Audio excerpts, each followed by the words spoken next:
Hey everybody! Again, looking into a Foley Fables today, and we're going to be playing a game called This Bed We Made. This is from Low Birth Games. It was released the end of last year, I think. Check the date real quick. 1st of November 2023, yeah, so late last year. So what is Low Birth Games? The blurb over on Steam. This Bed We Made is a third-person mystery game in which you play as a maid in a 1950s hotel and snoop around strangers' rooms to uncover their deadly secrets. Over what links guests together in this tale of love, heartbreak, and murder. It's currently sitting on a very positive rating over on Steam, 86.5%. On the critical side of things, Metacritic 86, generally favorable. OpenCritic 84, which is considered mighty for OpenCritic, and it has a 90% critics recommended. So pretty high praise. At time of broadcast, there is no game sitting in mighty over on OpenCritic, and the closest game we have is Stellar Blade, which is sitting on an 82. It's the closest we have, and Stellar Blade was mighty, but then reviews must have pulled it down. Anyway, a bit more of a breakdown. PC Gamer 82 out of 100, PlayStation Universe 8.5 out of 10, Game Spew 9 out of 10, Game Grin 9 out of 10, Softpedia 7.5 out of 10, Video Chums 4 out of 5, Noob Feed 90 out of 100, and Geeks and Com 8 out of 10. You might have not heard of a great many of those outlets, because I certainly haven't. Mostly because not many people have really talked about this game. I haven't seen it in many publications. You know, it's not really making the rounds on, or at the time when it came out, it wasn't really making the rounds on various video channels and what have you. One or two. I think I saw it on Eurogamer at some point, but yeah, we haven't really seen it talked about all that much. But I did see it's getting a high review score, and I was intrigued by it when I did see some of the trailers for it initially. Anyway, PC Gamer's Abby Stone, 82 out of 100, a short but sweet amateur detective game with a wonderful attention to detail. PlayStation Universe's Gary Bagdasarov, 8.5 out of 10. Bed We Made is a great game that kept me returning for more. I love the narrative experience and the human element of its story. Though it was a short experience, the various paths to take to the ending had me trying repeatedly to see every scene and ending. Sophie is a unique character that I grew to love and was driven to protect no matter what. This Bed We Made is a game I highly recommend. Right, there's two reviews mentioning that it's kind of short. Steam and How Long to Beat suggests it's about 4 hours long, maybe 6 hours if you decide to do some of the additional stuff. So we're looking at probably 2 streams of the game, I'd say. Anyway, let's see if it lives up to those reviews. So we are playing it on PlayStation.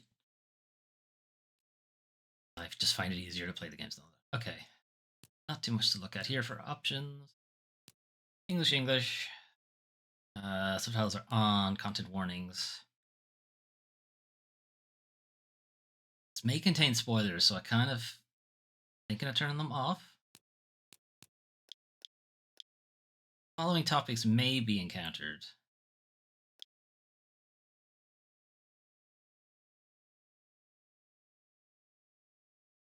Is it to press the button to show them? Or to press the button to hide them? Okay, you know what? If you want to see them, I will toggle them on. You can have a read. I'm not going to look at them because I don't want to be spoiled. I have somewhat a privilege of not really having any real content warnings that really apply to me. So I'm just going to toggle it off. I'm not going to look. You can have a read. If you like it. I'm going to toggle them off. So that's not for you. Then I guess I'll see you in the next game. Right, moving on.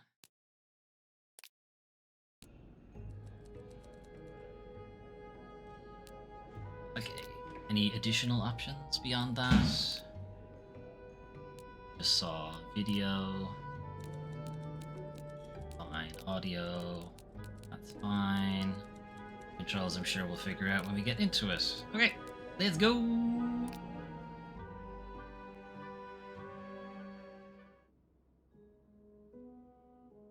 The game takes account of all of your actions, including the ones you decide not to take. These choices will determine your fate and the fates of others around.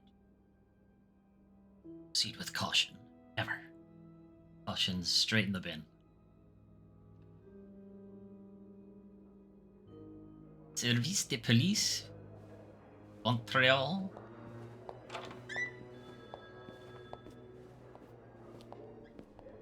We're already in trouble. Come on now, miss. Let's keep moving.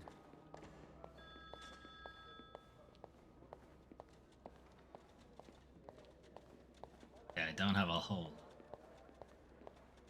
It's on your right. Here. Going this way. Okay, I can't actually look the other way. My FOV is very limited. On my right, huh? No, I'm usually in charge of the second and third. So each maid has her assigned floor. Can't look in front. Same with this one. Here we are.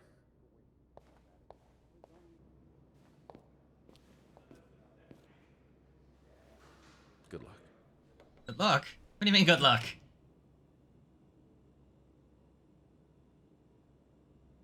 She's all yours, sir. Sophie Roy, I'm Detective Maurice Tremblay. I like the look of this guy. Let's see. My coffee. 21 years old, working at the Clarendon for over a year. Husband? I'm sorry? Are you married? No, not yet. I live with my mother. She's sick, so I have to take care of her. No father. No. It's always just been me and my mom. All right, Miss Roy. I need you to tell me everything that happened, starting with this morning. Why did he want to know about husband or other men in my life? Was he just gonna talk to the men instead? La fontaine, les filles s'en vont et s'y promènent au bras des garçons. Tu les entraînes au cœur des buissons. In Content ID recognizes French music. Les enchaîne dans un tourbillon de vrais poèmes, car dans les frissons naissent toujours les plus belles chansons d'amour. Au clair de la fontaine, Teddy bears. j'ai vu dans tes yeux Yo, wireless. mille couleurs. Quand la claire fontaine s'amusait au jeu de nos deux Shut up, Edith. Document's done. Now just a bit of tidying up, and I can go on break. Alone for now, I guess. Sophie seems to like it. Right, make this. Hold R2 and the button to make the bed.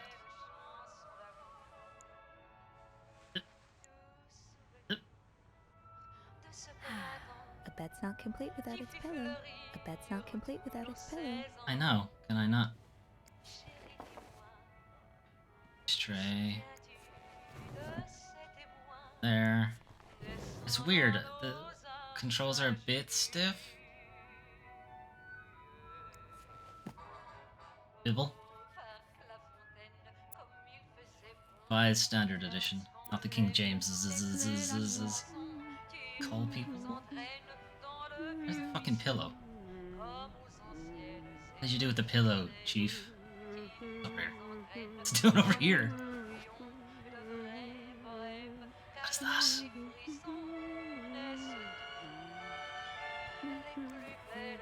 Sink.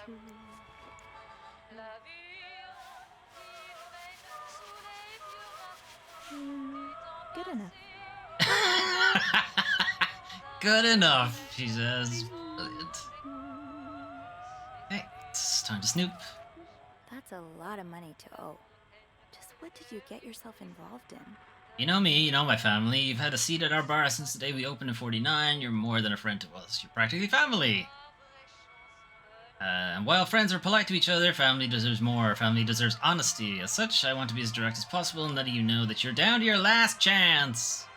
The 8 grand, almost 8.5 grand you owe us, plus 25% interest is now 8 months overdue. My patience is worn thin. This isn't like one of your unpaid bar tabs. You come to us for help, and help always comes at a price. This mafia stuff. We've opened our pockets to you time and time again, and all you've done is taken advantage of our goodwill and generosity.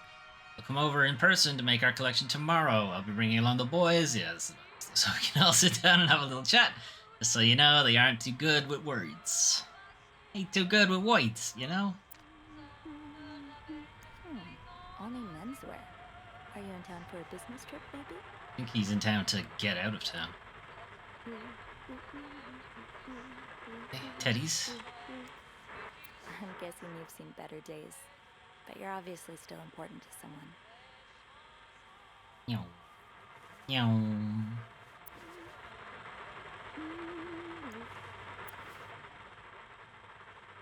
Been in a fire or something?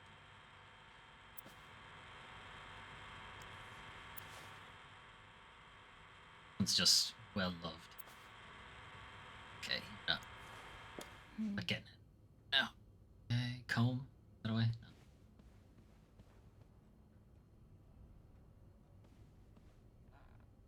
No. Hoover. Bit more. Dear Mr. and Mrs. Mapleson, regretful as we are to have to resort to these lines of communication, our client and your neighbor, the owner of 88 32nd Street, has been ultimately evasive of our many attempts to reach out and collect our due debts, specifically an amount owed to us the sum of £2,000.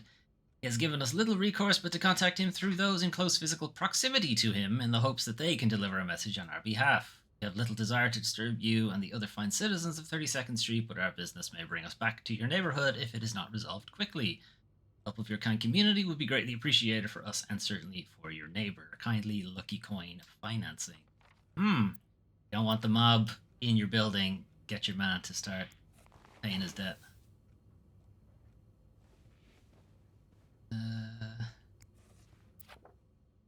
Petit Régal. Breakfast order served with coffee. Nice.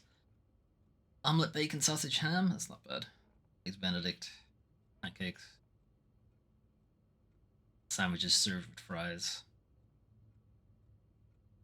All dinner orders are served with steamed veg, chef salad, and soup du jour. Why isn't dessert all desserts are served with ice cream? Beverages, sodies, ales, beers, champagne. It's just like room service.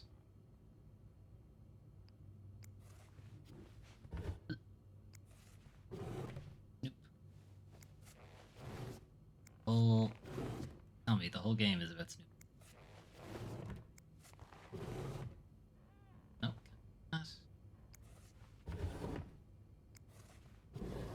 Anybody ever put anything in drawers? Are you the kind of person who, when you check into a hotel, do you unpack all of your stuff and put it in the actual You brought your own furniture? Mug? Well, I guess ours aren't quite as complimentary. Dadums. Or do you just leave all of your stuff in the bag and just take it out as and when? I am the latter. I do not put stuff. Right, time to clean the toilet. Okay.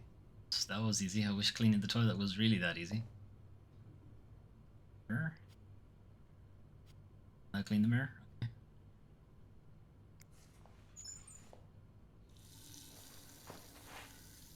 Okay. Water works, I guess. At least it makes a noise. I don't know if it works.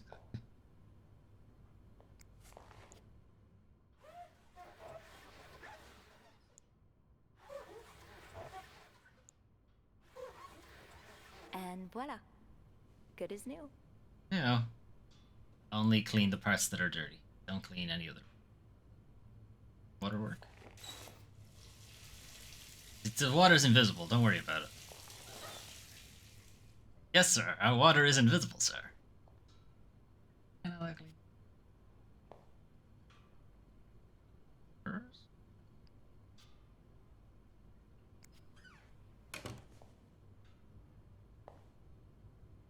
Okay, I don't know. It won't let me clean the mirror.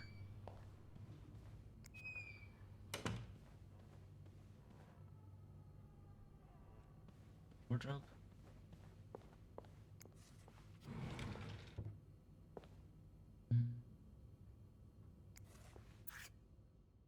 Clean this room. Not disturb.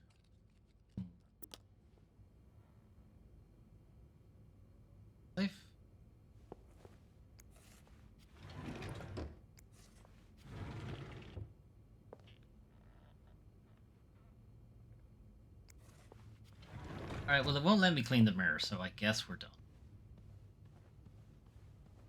It won't let me do them.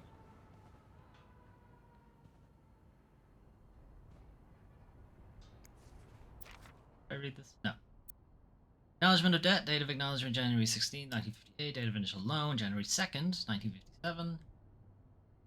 A full year later, they've acknowledged that there's a debt. Entered into agreement between somebody Mayhew and somebody else. Initial amount 1,500. Amount overdue 3,500. On the date of the initial loan, the lender agreed to lend an amount of money of the sum of 1,500 to the borrower for an enduring period of 12 months, calculated from date of the initial loan. The borrower was to be obliged to pay interest at the rate of 150% per annum.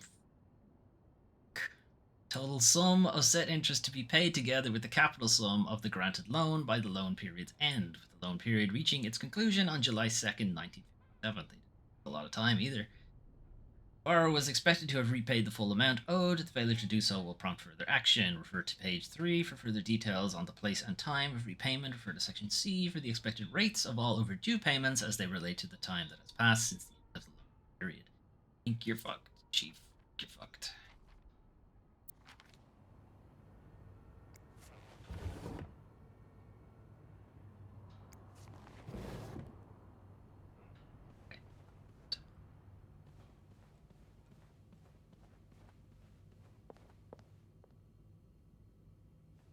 Shoehorn?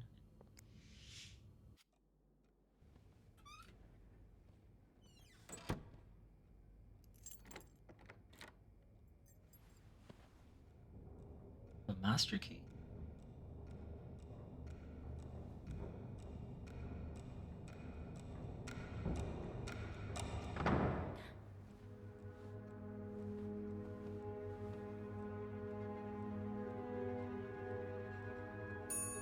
Ding.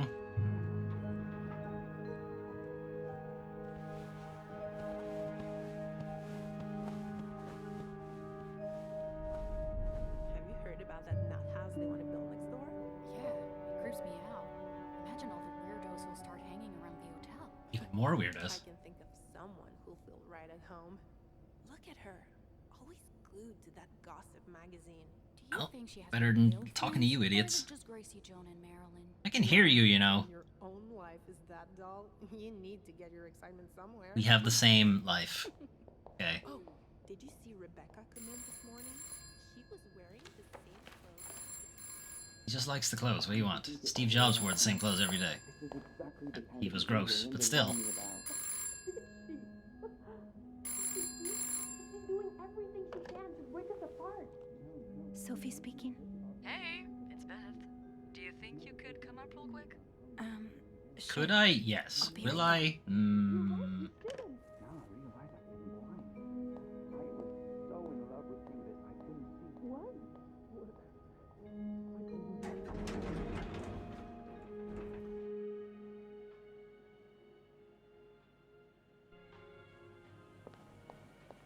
Let's see what Beth wanted to talk about. Okay, but first, stuff. Tempting, but every penny adds up, Sophie. We are cheap. Good to know.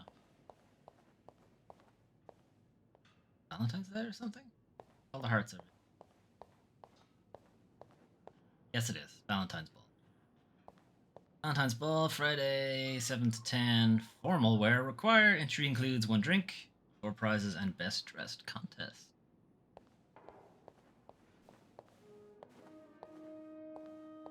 Hey, Beth.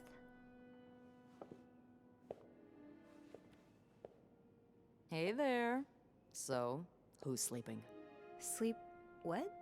You were whispering just now on the phone, so I thought maybe Eugene or Bobby were napping in the break room again.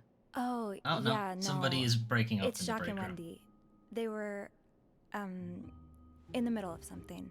Ugh, it's so awkward when they start making out like no one's watching. It's kind of the opposite of Get that, I think. a room. We literally work in a hotel.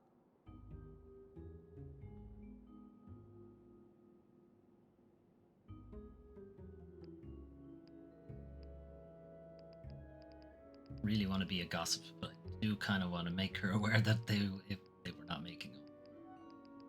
Go for it. They weren't kissing this time. They were fighting. Oh, this is entertaining. I mean, oh no, why? I'm not completely sure, but it sounded like Linda had something to do with it. Ugh, that bitch. But Trust me, she deserves it. That bitch. Does everyone hate Linda? That's it for today's scoops. No. Why does everybody hate Linda? I don't get why everyone hates her so much. Linda's always nice to me. To you, maybe, but she's just the worst to every girl she perceives as a threat. Hey. A threat? A threat to what? I don't know. Her place as Bernard's right hand, I suppose. So, Bernard's right are you hand. No. saying I'm not a threat? He's I'm not not using saying himself. that. I'm saying Linda thinks that, but that's her mistake. I know there's more to you than meets the eye. True, I am a transformer. Thanks. So, you said you needed me? My help, I mean. Oh, right. Wanna guess why? Really? The clean? I don't know. Did you see a mouse? Did you see a mouse? Did you see a mouse again? You make it sound like that would be no big deal. It would. Wouldn't it? Well, what if it was a rat? Didn't you tell me you were raised on a farm? Those little creatures shouldn't scare you. Ugh, that doesn't make them any less disgusting. So, is there one Cleaner or than we not? are. No. No rodent is involved. Thank God. Okay, what about a marsupial? A nice gentleman decided it was time to redesign the lobby and helped us by knocking over that vase on his way out of the hotel. Huh. Very That's it? I postmodern. would do it myself, but the last time I tried to leave the front desk, Bernard emerged from his lair to scold me about procedures and whatnot. Well, we can't have the beauty of the Clarington Hotel take absence from her throne, can we? Oh, the people would riot. Bernard especially. Bernard's hardly the people. Anyway, I have to get back to work. Yes, I can There's see a you're mop very in the busy. supply closet next to Bernard's office, I think. Thanks. I'll see you around. Oh, that's good. I was planning to just wipe it off with my hands, I guess.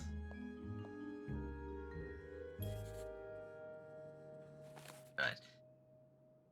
Even if it's only a few minutes out of my day, my chats with Beth are always a highlight. She called me up to clean a mess made by one of our guests, which gave us a chance to catch up. I don't think I've met someone who can make conversation seem so effortless. Beth has a witty response for everything. It's too bad maids aren't usually allowed in the lobby. Chatting with her every day would be a great way to start my morning.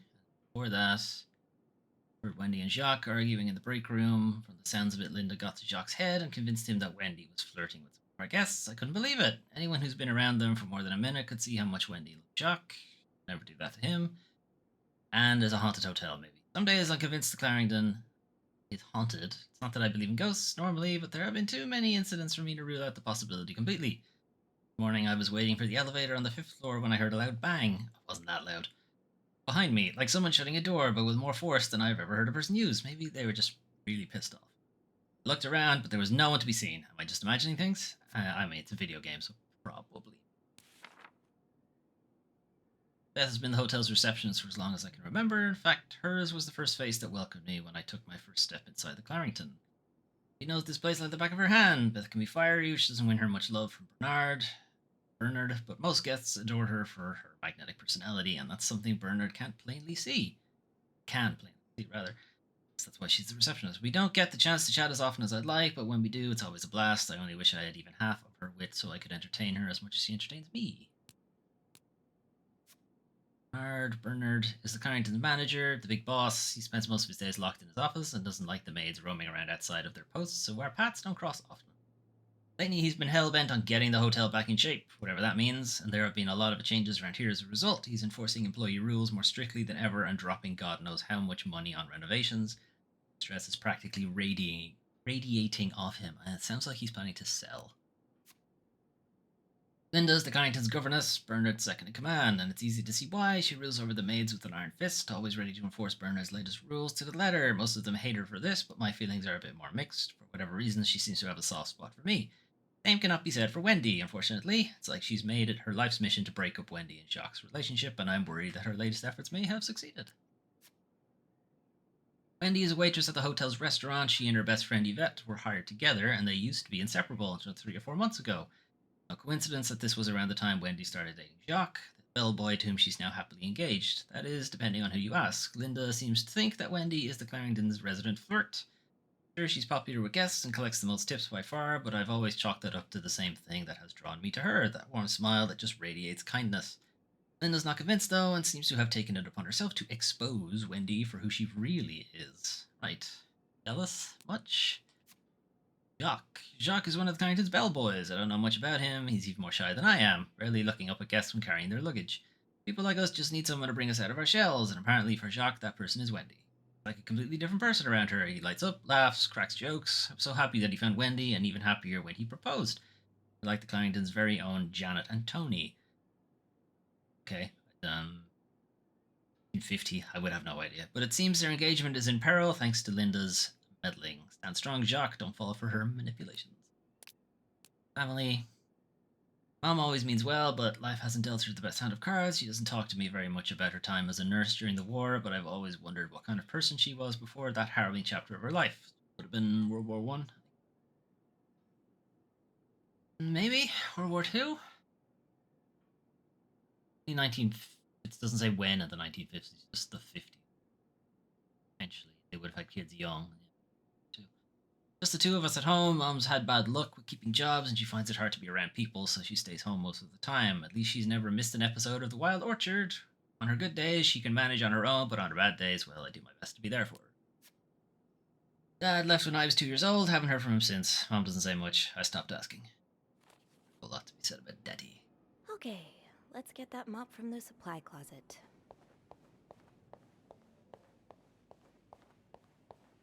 Linda, Wendy's great at her job.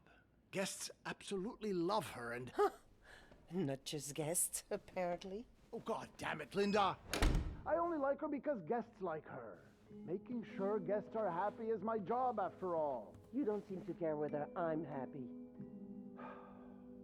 Listen, if Wendy wasn't doing her job, that'd be another story, but I can't just fire her without good reason. What if she stirred up trouble among the staff? Would that be a good reason? Curiosity killed the cat. Oh, Andrew. Hi. I'm sorry. I was just... Spying on our manager? No. No. I heard something and... Buying my Hey, shoes. hey. It's okay. I'm just pulling your leg. I'm sorry I scared you. I'm just... Bow ties ridiculous. I'm not used to having people around me while I work. Yeah, you're always working alone up there, aren't you? I actually think it's the first time I've seen you down in the lobby. Don't tell me you've been sent to clean up after the Valentine's Day ball. Tell me here, I heard it was a disaster. Were you there during the ball? I heard the girls talking downstairs. Apparently guests went wild. More like unhinged. Mrs. Wilson almost broke a chandelier, and we kept finding chewed up olives in the weirdest of places. I hope the rooms won't reflect that. I hope that too. For your sake. You must see plenty of weird stuff while you're cleaning. Yeah. What's the weirdest thing you found in a guest's room? It's an entire ocean of jizz. Very odd, something gross. Something gross. It's a bit gross. Oh. I hope it's got nothing to do with bodily functions. Come on, all the best gross things do. God. I hope so too. A few weeks ago, I walked into a room and found the trash can filled with cucumbers. Like, whole cucumbers. And some of them were carved, and I threw the whole trash can out that day. Don't tell Bernard. I won't. And then I burnt it. Oh. I better go help Beth. It's hell here with the snowstorm. It's okay. I need to... Where are we that there's a snowstorm in February? Yeah, alright. Take care. You too. If it wasn't enough having to deal with endless letters of advice from Raymond, what have you on? he wants me to lower room prices. Make sure the hotel stays accessible to everyone. Oh, I can hardly believe you two are from the same family. In the States, you'd be sent to jail for those communist ideas. Audio does not go very far.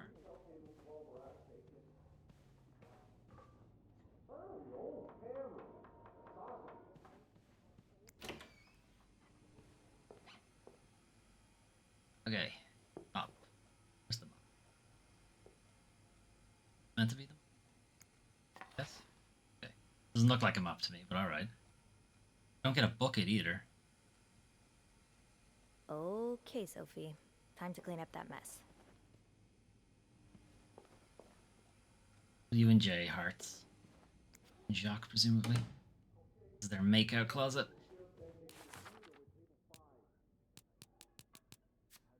Andrew is the concierge and receptionist for the Clarrington. He's intelligent, professional, kind, and well-mannered, which easily makes him Bernard's favourite, but he knows how to have fun when no one's looking. Where I see him, he's either dashing off on his latest errand or burying himself in a book, so we haven't had a lot of chance to socialise at length. When we do, though, it always feels easy, like talking to someone perfectly attuned to your wavelength. Maybe I should ask him for some book recommendations. It'd be nice to have more reasons. You could just talk to him. That works. Have to have a reason. Oh, Jacques. Leaving luggage in the lobby? Are you trying to get Bernard to kill you? Yeah, perhaps. Make sure it doesn't happen again. Linda's been putting these everywhere lately. It's weird that Bernard allows it. Say no to divorce. You can be divorced against your will. Women and children suffer most in divorce. You lose your succession rights in divorce. The women's wife's pension rights are lost in divorce. You lose your right to the family home in divorce. Not necessarily. All right. Yes. I'll speak to my manager and see what we can do. Was there anything else? Any other things to snoop on before? Under say no to divorce. That's the menu again. Yanni, can I play it? Okay.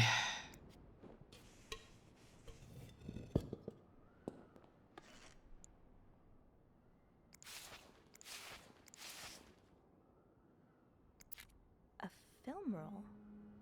The guest must have dropped it when he knocked over the vase. Probably should return it to him. In the vein.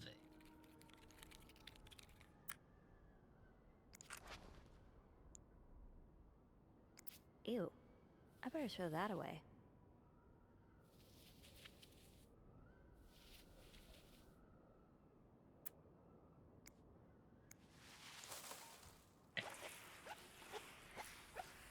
This shit mopped. Now I just put the leaves back in the vase, and it'll be like nothing ever happened. Okay. Hope they're fake. There's no water in there anymore. Maybe Beth remembers who knocked over the vase. He'll want his film roll back. The chess. Check.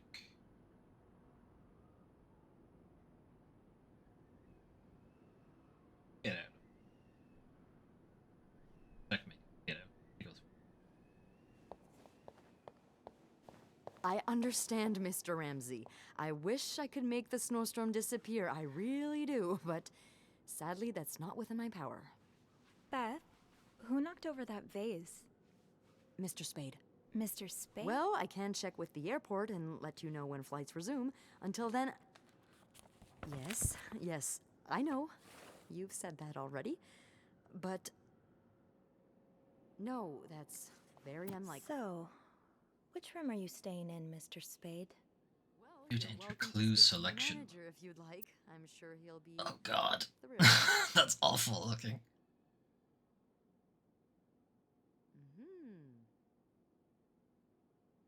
Well, for that, you'd have to talk Blind, to my I don't see a manager's spade manager. Would you like to contact him?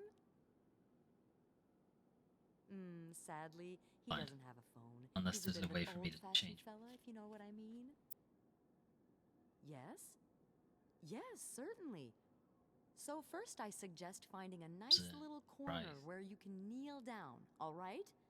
Then you clasp your hands together and think really hard about just how much you want the snowstorm to end. Room 505. Great. That's on my floor. I can return that film roll without going out of my way. I'm sure he'll be very sympathetic to your plight. Making fun of you, sir. No, I never. Bernard still leaves these around the front desk? I'm dead serious. Guess he didn't hear Beth when she swore she'd burn the place to the ground next time she had to suffer through one of his sermons. Oh well.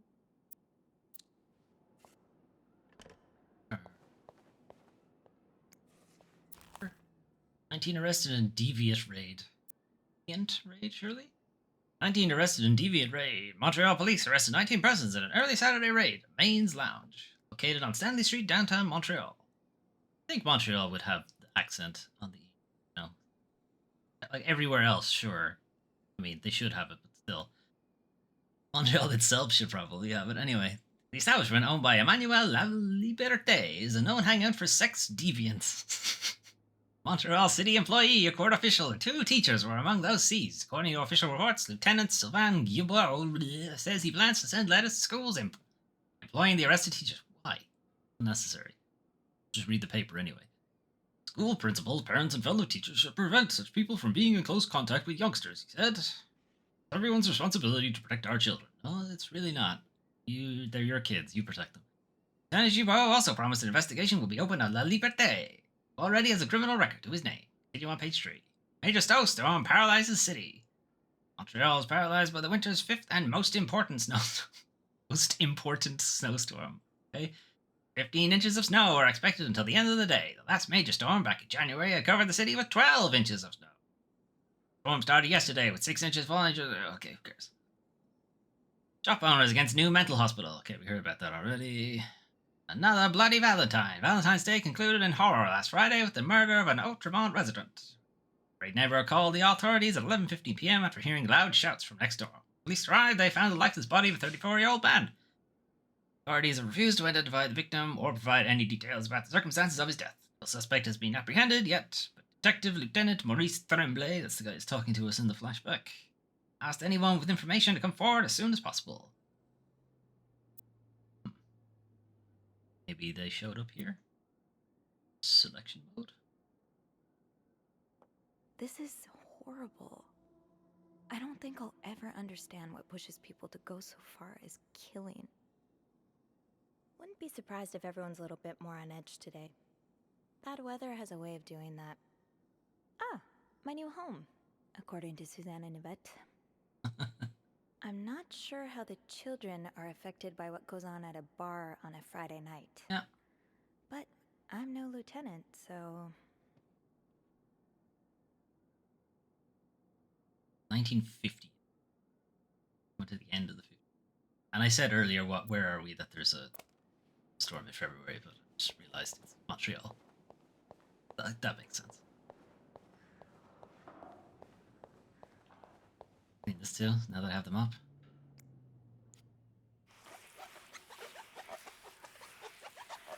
Shit. Did I put them up back? I should go to the 5th floor to return Mr. Spade's film roll. Let me put them up back. Janitor will be looking for them. Pissed off if I don't put them.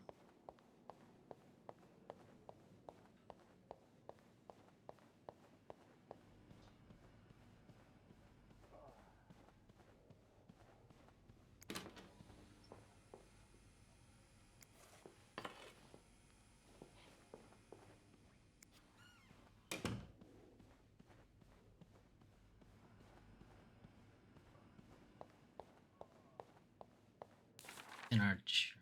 It's progress. Here's ambush. Oops. Andrew caught me eavesdropping on Bernard and Linda, who was once again complaining about Wendy. Thankfully, he didn't make a big deal out of it. He doesn't seem the kind to judge. He's actually quite nice. Easy to talk to, fun to tease, and funny in his own quiet way. Hope I'll get a chance to talk to him more. I get the sense that there's a lot more to him than he willingly shows. He's also a transformer. Austin found. Cleaning up the mess in the lobby, I found a roll of film on the ground. I'm guessing whoever knocked over the vase must have dropped it. With Beth's help, maybe I can figure out who it belongs to and return it to their room. We usually keep lost items at the front desk, but bringing it back myself would only take a few minutes out of my day. Might put me a few steps closer to Employee of the Month. Planner, do I get a bonus? I felt bad bugging Beth while she was in the middle of an important phone call, but like always, she came through. The logbook says Mr. Spade's in room 505. Taking care of the 5th floor before my break, I can return the film roll and get right back on schedule. Luckily, it's a video game. Time does not progress.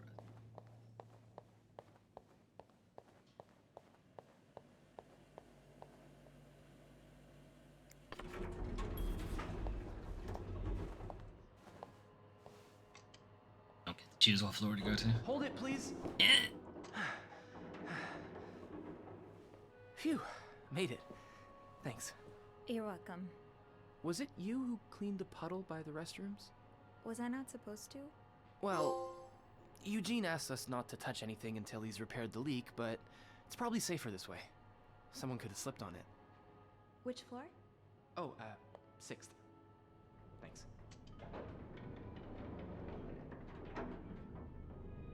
What's the big rush? I need to bring this to our VIP guest. The Bucket one who of rented snow? the entire floor. Oh, is it that British man I keep hearing about?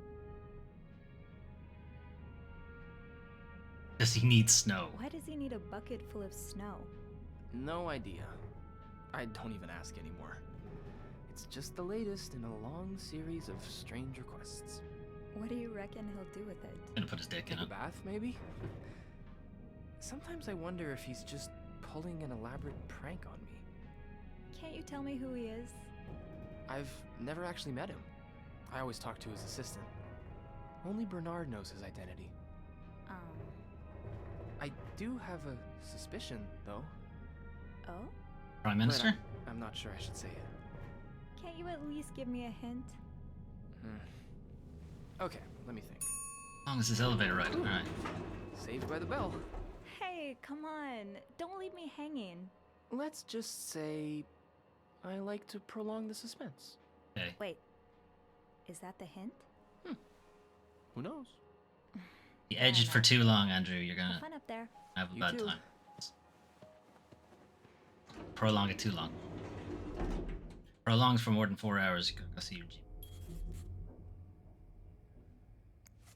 This must have been so much fun. Well, for the guests at least. I haven't danced since Grandma's 70th. She definitely upstaged me.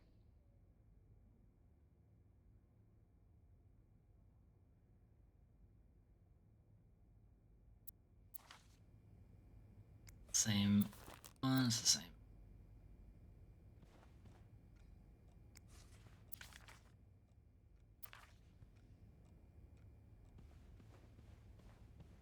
That's not good. It's open. I haven't actually gotten to 5. Partial. Partial? Was I in there? Does carrying this everywhere really make us better maids? Be My invisible. heart seems to think so. Be thorough. Be careful. Partial cleaning. Bathroom. Clean the mirror. Toilet. Bring used towels to cart. Put clean towels on shelf. Use toilet paper. Clean ashtray. Complete cleaning. Do all the partial cleaning stuff and then vacuum, dust, and change the bed sheets. Do a partial. Knock. E. Knock. Mr. you go. Spade? Senor. Dumpy dead, dumpy dead, dumpy dead, dumpy dead, dumpy dead. Mr. Spade? Never went back to get my keys either.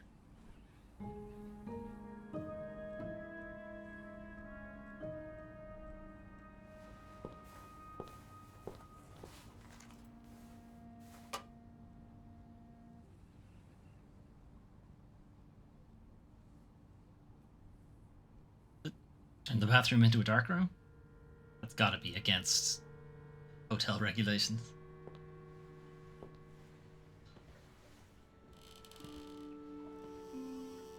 Does he take a shit in the dark room?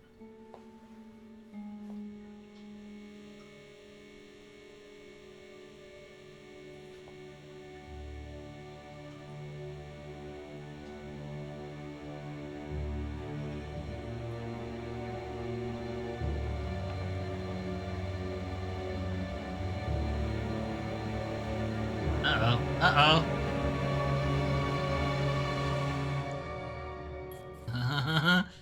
Tampering with objects may lead to positive or negative consequences.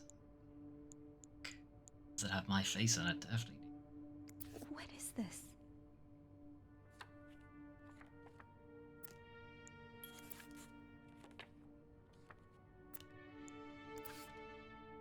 Put it away or did I take it?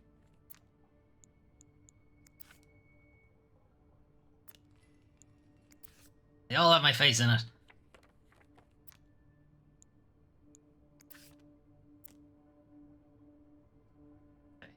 I take these or not?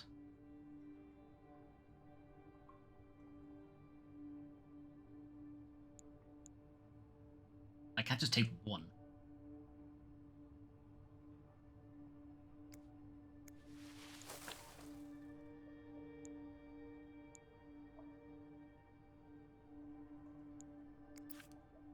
Not holding anything.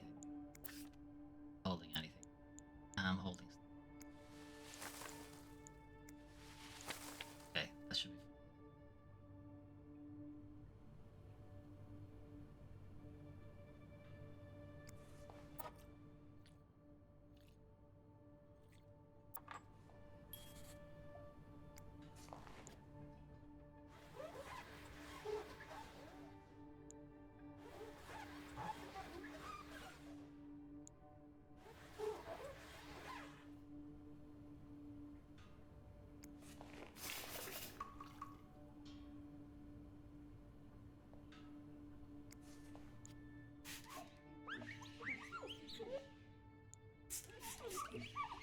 I love how we're only cleaning the obviously dirty spots and not the whole mirror. Either way, I guess. Don't need to. I'm gonna leave those alone.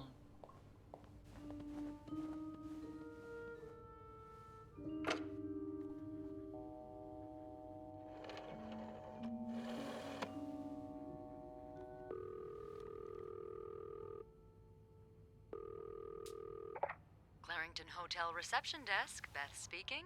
What can I do for you on this very fine day?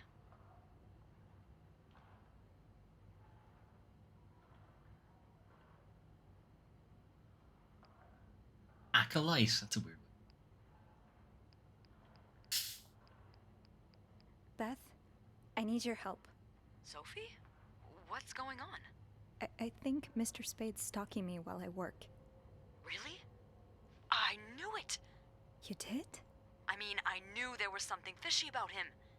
He just has creep written all over his face, you know? How did you find out? He took pictures of me. I found them hanging over the bathtub. He set up a kind of dark room. Pictures of you? Doing what? I can't believe I'm about to say this, but sometimes when I clean the rooms, I get a little curious and, you know, snoop through our guest stuff. Sure, most maids do it. And Mr. Spade caught you in the act, I suppose? How the fuck did he get that Yes. picture? I think we should call the police. No, that's a terrible idea. But- Sophie, that man has pictures of you running your hands through people's stuff. But I didn't steal anything. I was just snooping, I swear. I know, They won't I believe know, that, but though. say a client reports something missing, those pictures would put a big red target on your back. About the pictures. I could always throw them out. Yeah, not your worst idea, but you found the pictures drying over the bath, right? Yeah? I'm no photographer, but I've been in one of those dark rooms before. You have? Yeah, I modeled for a while. Anyway, Ew. what I'm getting at is, those pictures were developed recently, but it doesn't mean there aren't more elsewhere. The negatives. Well, I didn't look through the entire room, but there is a safe here. I bet you anything there'll be more pictures in there. Do you have the safe combination then? I'm pretty sure it's locked. Give me a minute. Guess this is before you were able to just set it yourself. Merde. Those idiots. What? I can't find the combination list. The night staff's probably lost it again. Anyway, we always ask that clients write down their code somewhere so they don't have to call reception a dozen times. Maybe you can have a look around the room, and I call you if Mr. Creep comes back. You know, so you can get out of there in time.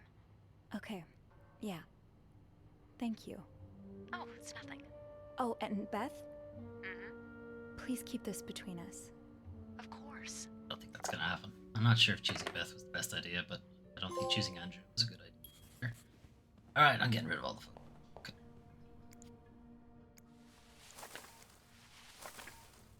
Now, they're all gone. Let's do some cleaning.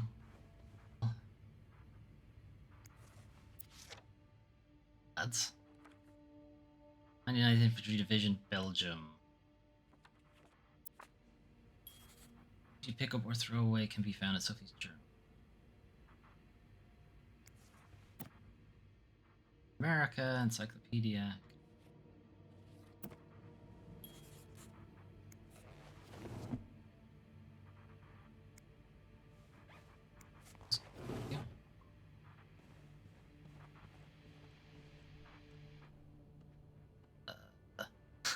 Why does he have a Pepe Sylvia situation?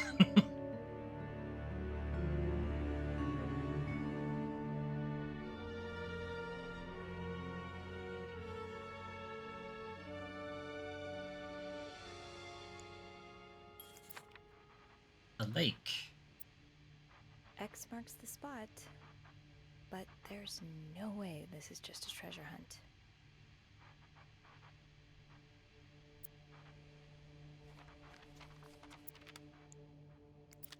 Beaver Lake. I took Mom skating there just a few weeks ago.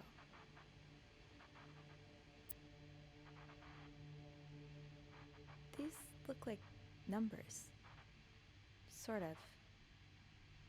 2. And whatever this symbol is.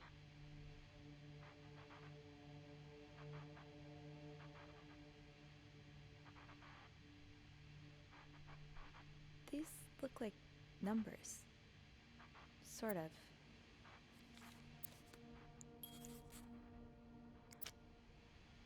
Special occasion, wedding or funeral. I just visited the oratory for the first time in years. This has to be a coincidence, right? I might have believed it before this, not anymore.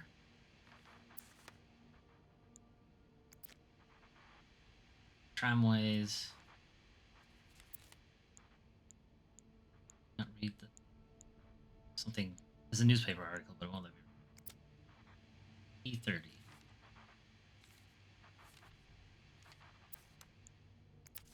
This was the sale where I found that winter jacket that Mom loves. Were you there too? Hi Harry's, lots of burger places closer to the hotel. Harry's Diner too. Were we ever there at the same time? Cokes, 2 burgers, extra fries.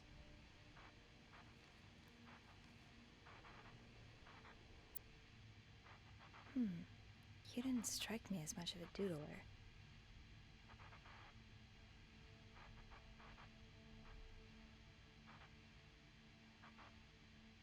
What's that supposed to be?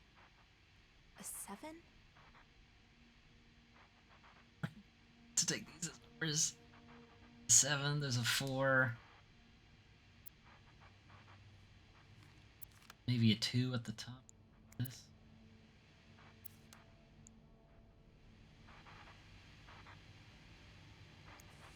One man's trash is another maid's trash.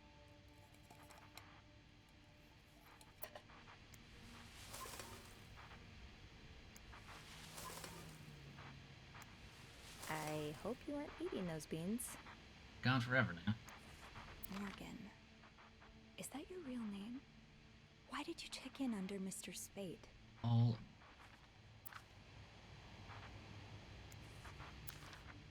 Mr. Morgan, you have to stop writing to this address. Lindsay died 2 years ago. Do not know what happened between the two of you, but let us grieve in peace. Thank you, Lindsay.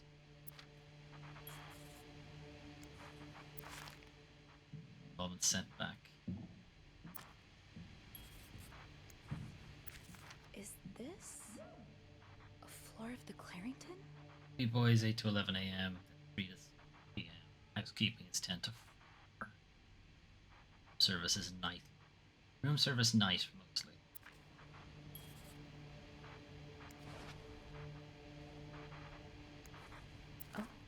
My. One room, two women, so many secrets. They were roommates. No one at school suspected what took place. Her door was locked. Sense.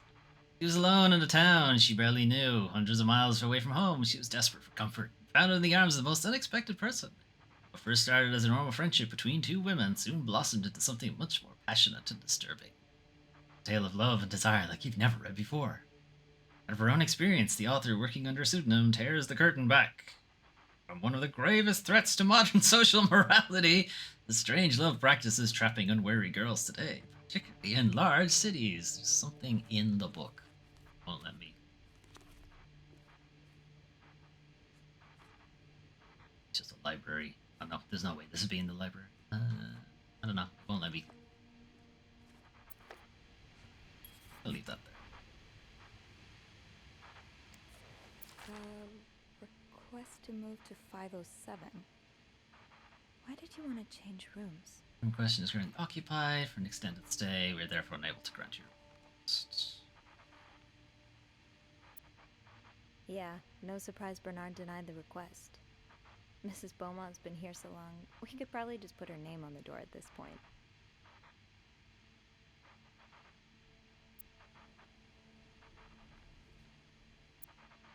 Could that be a reminder for the safe combination? His address, Infantry Division, year of hospital discharge.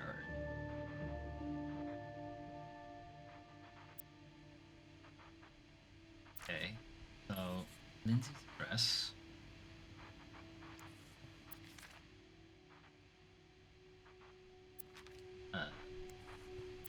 Lindsay's address 34.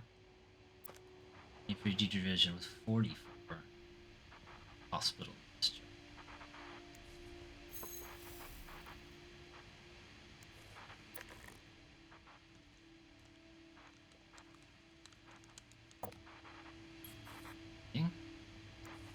What do we have here? Sure what you opened, just yes. Turn this off, it's making... The storm must be getting worse. I hope Mom's not too bored without her TV shows. I'd forget my own head if I didn't write everything down. You have to take your pills. I guess we have that in common.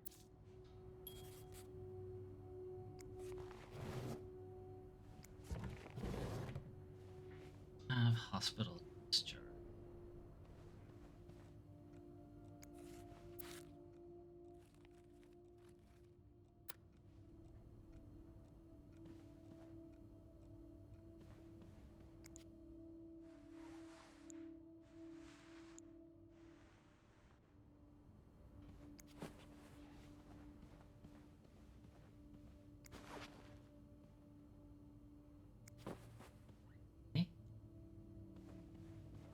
Mention of it. English, English to French. When I had to carry one of those around. Dream, or possibly Jurassic Park dinosaur.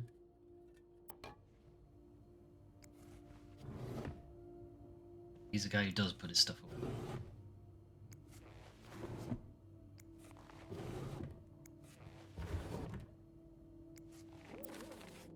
Morgan, I understand your situation. I'm sorry that you had to spend no one will give so you many a years in job the or a hospital. place to However, live. this does not change the fact that you don't have the qualifications for the job, and even if you did, I could not hire someone in your situation. Other staff members simply would not feel safe around you.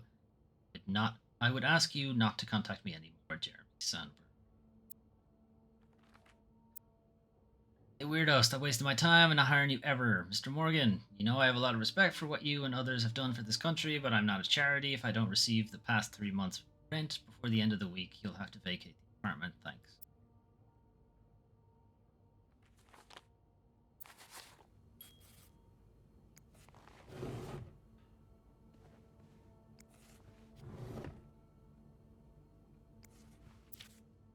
You're pawning off your possessions? What do you need the money for? $15 is all you got for it.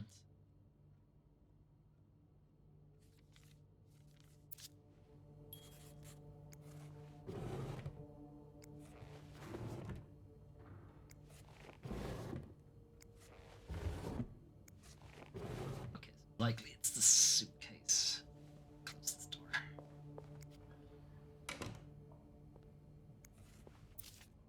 Not forget to buy more.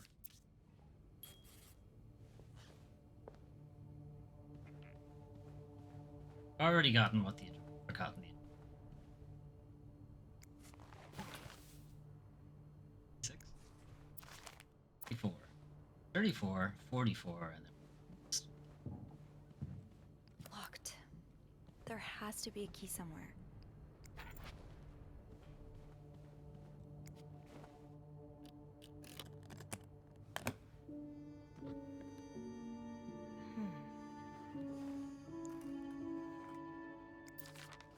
You spent 10 years in a psychiatric hospital. 57. And it looks like you left with a long list of diagnoses and prescriptions. Anxiety, character disorder, chronic insomnia, short-term memory loss. Patient initially admitted for nervous breakdown. Patient displayed erratic behavior, mood swings, occasionally aggressive. Patient non-responsive to shock treatment, neither insulin nor electric. Patient condition improved after new medication. Medication is meprobamate, 400 milligrams. That's substantial. Phenobarbital, 50 milligrams. Keep him placid. PSD, maybe? Thing yet? I'm not sure if they discovered it yet. Or, not discovered, diagnosed it. Alright, so 34, 44, 50.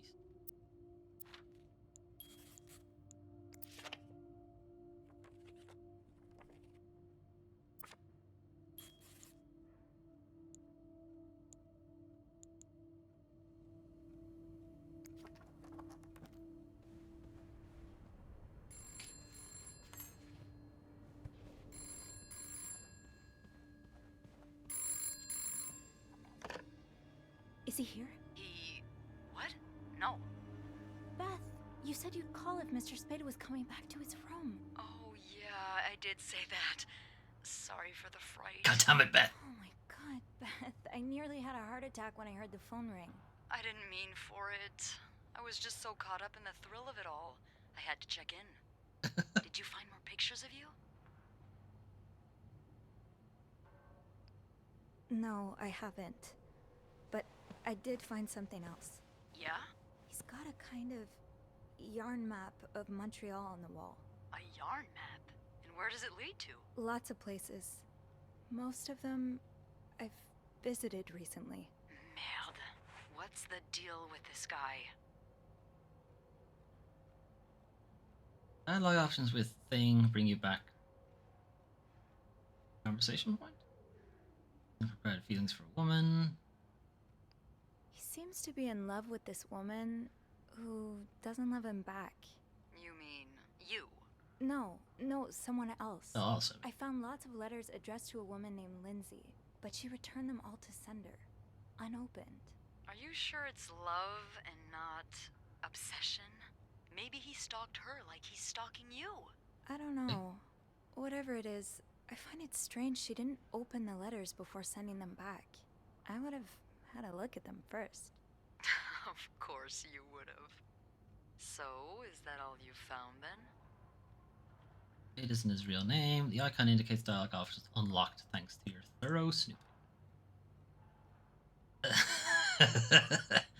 He has this book with, underdressed women on the cover.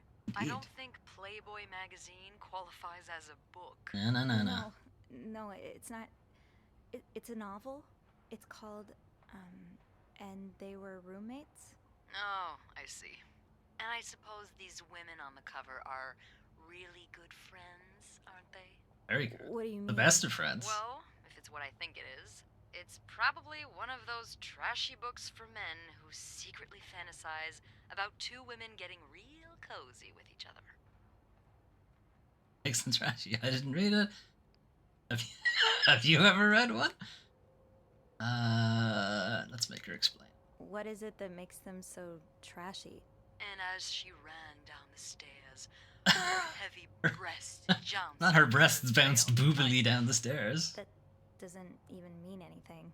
I know, but there's the word breasts every other sentence, so apparently that's enough to get some men aroused. Yeah. Do it. I Can't say I'm surprised Mr. Creep is into this stuff. Found anything else on him? Very progressive for a Mr. Creep. I think he may be using an alias. I found some evidence that points to his real name being Paul Morgan. Well, he's certainly not the first man to check into a hotel under a fake name. Is it really common practice? It is, when the man in question is married, but the woman accompanying him isn't. Or at least, not to him. Considering the state of his room, I doubt Mr. Morgan was expecting any visitors. He was eating beans right out of the can. Anything else? He was eating beans right out of the can. I'll know more once I open the safe. Oh, so you found the combination? Yeah, sort of. I'm impressed. Well done, Arsène Lupin. What? Never mind. Oh, come on. Keep you. Okay, I'll call Read you the back. classic, Sophie. Yeah, you better. I won't call again unless Mr. Morgan returns. For real this time. All right. What if he never returns? Never gonna call me again? Not very nice, Beth. Thought we were friends.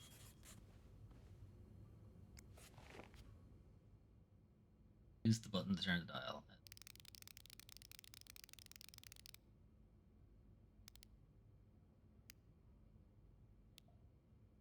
40.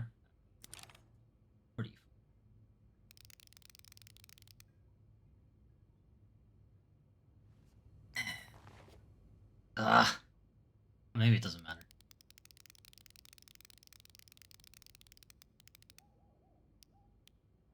This isn't how kind of saves work. Whatever.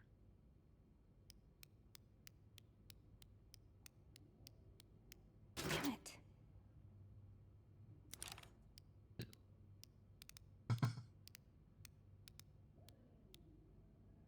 Come on, Sophie. What am I missing now?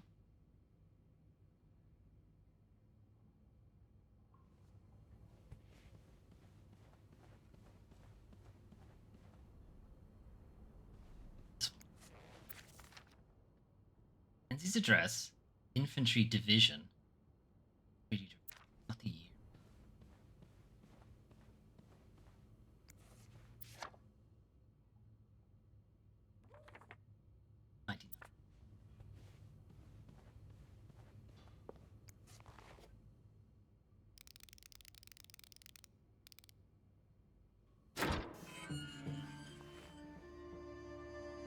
And a gun. That's not good.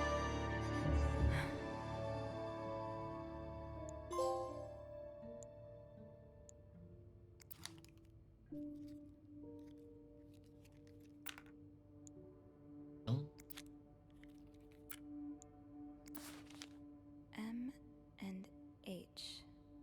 M and H. Who are they? Are they guests here? 12:30 a.m. on Valentine's Day. Yesterday. Arrived at the hotel, room not ready yet, had to wait in the lobby. 45 p.m. M and H came in, both nicely dressed. How long was he waiting in the lobby for? It's like the whole day. M was holding a flower bouquet, heard them talking to the receptionist saying how nice the oratory was, picked up some flyers to find out what oratory they were talking about. 3:10 p.m. Room finally ready, no sign of M or H, decided to unpack and install my setup in the bathroom. 6 p.m. Still no sign of M and H, have probably gone out again. 8:20 p.m. Finished developing this afternoon's pictures. 11:55 p.m. Unable to sleep, heard weird noises from the corridor, no idea who it was. You're going through their trash? You really want to find out what M and H are up to, don't you? Today, M and H arrived at the hotel's restaurant, ate a quick breakfast. 10:35 a.m. M and H left the hotel, got into a taxi, tried to follow, but had no money for a cab. Midnight. Okay, he must be using 12 a.m. That's 12 p.m. But anyway, found a pawn shop to get some money. No idea where M and H went. 12:55 p.m. I think it should be back in my room. We'll have to kill time until M and H return. 5:40 p.m. Well, spotted M and H entering the hotel with Weston shopping bags. 6:10 p.m. found M and H eating at the hotel's restaurant. 6:25 p.m. H left for the bathroom. M exchanged a few words with a woman and her child. 7 p.m. H left the restaurant, probably turning in for the night, while leaving H empty pockets in the trash. 5 p.m. searched the trash, found a receipt from a place called Harry's Diner. Drawings and weird symbols. 5 p.m. Okay, so that receipt isn't his. Whoever M&H are. Took a coffee at Harry's Diner, showed picture of M&H to waitress. Waitress remembers them, said M used to be a regular about 10 years ago. 10 p.m, back in my room, tried mapping M&H's movements since their arrival in Montreal. 11:40 p.m, unable to sleep again, heard someone exiting room 507, but did not hear the elevator. Okay. Is it just a ridiculous coincidence he's in all the places that we've been to? Why are you following them? I thought Valentine's Day was yesterday. How is this tomorrow now? 10:15 a.m. M&H arrived at the hotel's restaurant for breakfast. 45, M&H left the hotel, got into a taxi, followed him to a place called Mount Royal. 30 a.m. M&H went skating on a small frozen lake, fell on the ice while trying to take a picture. Sick. H might have seen me, maybe? 5 p.m. M&H ate at the lounge and left a ticket on the table. Ticket has weird symbols on it, just like Harry's Diner receipt. 1:30 p.m. M&H decided to leave because of the snowstorm. 2:10 p.m. M&H arrived at the hotel shortly after me. H looked angry. Something happened during the taxi ride, but what? 5:20 p.m. No sign of M&H since early afternoon. Tonight we'll try to find out who's sneaking out at night. Maybe it's Monday rather than, or maybe it's Sunday. Friday would have been the Valentine's Day. I assumed today was Saturday because they were talking about it like it was last night, but maybe it wasn't.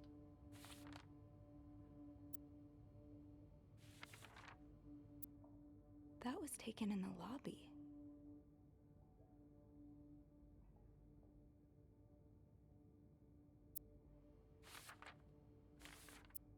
This looks like Beaver Lake.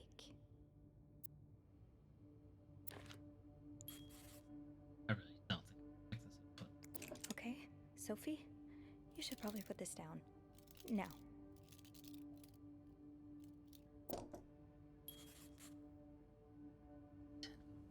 What's that? Shit up. Yeah, the door was open, leave it open. 5, that's okay. That's supposed to be here.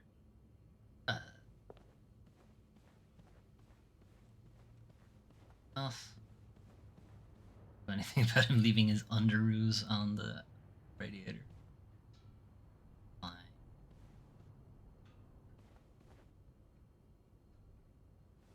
I lock it again. I don't think I'll need this again. Shit. I should probably lock it.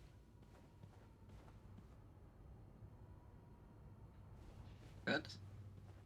Didn't find any new photographs.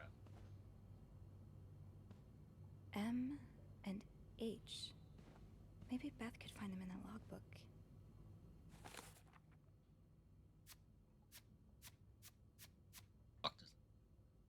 Andrew's mystery guest. I bumped into Andrew again in the elevator. From the sounds of it, the VIP guest on the 6th floor has been busy with all kinds of strange requests. Tried to press him for more information, but all he gave me was this cryptic hint. I like to prolong the suspense. Dying to know who it is. Andrew clearly knows how to keep a secret. But he doesn't know who it is either. A disturbing discovery. Room 505 greeted me with a sight I never could have seen coming. A makeshift dark room filled with pictures of me. Snooping through a guest's items. My heart has never beat so quickly. Should I call the police? From Beth. Called Beth for help. She convinced me to keep digging and not to make any decisions just yet. Not until I have a better idea of why those photographs of me exist in the first place. After seeing those photos, it's hard not to feel like someone's watching me while I snoop, but I have to find out more. Safe seems like a logical place to start. Beth thinks our guest may have written down the combination somewhere. The map on this wall just makes everything weirder. Every thread points to a place I've visited lately, but what does that mean? Is this a series of wild coincidences, or am I really being stalked? And if I am, why me of all people? Okay, Sophie, stay calm. There has to be a rational explanation here. I just need to find it. If Beth was right, our guest did write down the safe combination, or at the very least a reminder for it. I'm hoping that by looking around 505, might be that. Time to play detective. Okay, out. Phone ringing may as well have sounded like a gunshot for how much it spooked me. I picked up, expecting reception to tell me that Mr. Spade was on his way back, but it was just Beth, eager to hear more about what I found. I appreciated her investment, but I had to make her promise not to call again, barring a real emergency. Far too nerve-wracking. Looks like Mr. Morgan's stalking doesn't end with me. He's also following two of the hotel's guests, M and H. I can't believe I'm saying this, but I'm grateful he only took pictures of me. He has extensive notes on M and H's comings and goings, like he's tracking their every move. Oh, okay. She's grateful it's just pictures of her and not like a dossier. Need to find out who they are and what we have in common. Maybe that will tell me why I'm caught up in all this. Hopefully Beth can help or at least reassure me that men like this get what's coming to them. I'm starting to regret taking the pictures. Gene is in charge of the hotel's maintenance. Pretty much everyone likes him. He's friendly, hardworking, and does his job well. Anytime I've needed help, he's been happy to lend a hand. Since the renovation started, though, his usual good mood has lost some of its spark. I can see that Bernard's lofty expectations are weighing on him. I just hope he doesn't burn out. He doesn't deserve that. Yes. Paul Morgan, or Mr. Spade, is a guest here at the hotel. He's staying in room 505. He seems to carry film rolls around, and he was in such a rush to get somewhere today that he knocked over the vase in the lobby. But other than that, I don't know much about him. I can't deny that I'm curious to know more. Be asking, ye shall receive. Now I know Mr. Spade is a stalker, and he's been stalking none other than me. I can't believe those pictures of me in his bathroom are real. I found out that the name our guest checked in under Mr. Spade is actually just an alias. His real name is Paul Morgan. People don't check into hotels under an alias unless they have something to hide, right? Not necessarily. You're just trying on a new name. He made a request to move to 507. I can't imagine why, other than having 2 beds. It isn't that different. He's been sending lots of letters to a woman named Lindsay. Who is she? Is he in love with her? Seems Lindsay has been dead for 2 years. Kind of been easy to learn. When did we learn that part? If she was somebody who was this desperate to reach out to, seems he's not only stalking me. Oh wait, no, we did add the letter and said that. That's 2 hotel guests as well. He calls them M&H, and he's followed them all around Montreal, taking extensive notes. Lots of clues.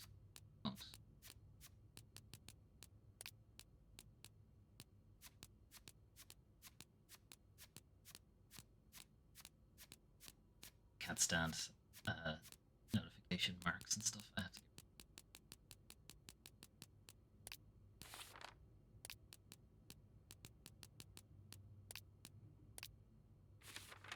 Okay. Yeah.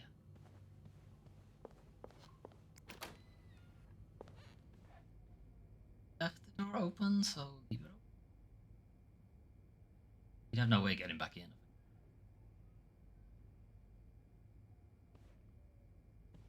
Did I do everything? In the mirror, toilet, bath, did that. Bring used towels to her.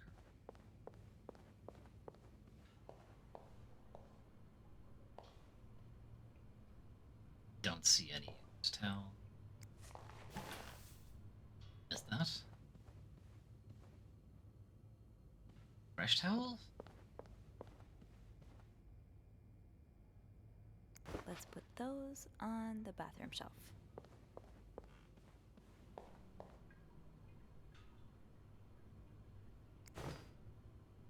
I should bring that back to my cart.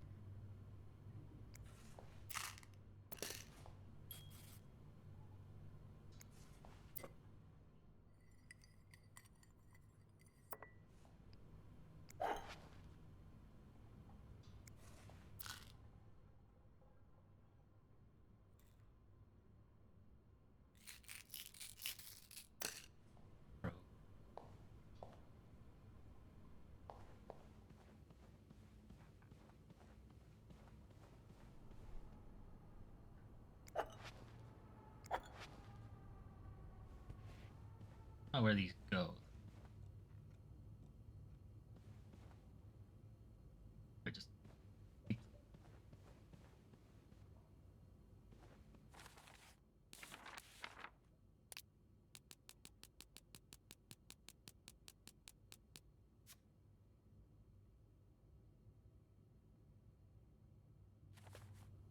That's a clue.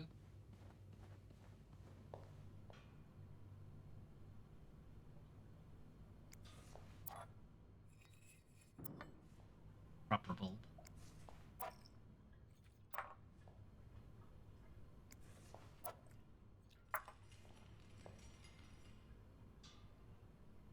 Lungs. Clack them. Make sure they work.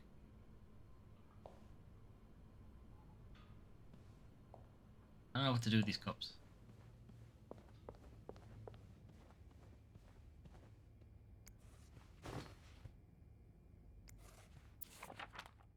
Let's toilet paper roll. I think we need to.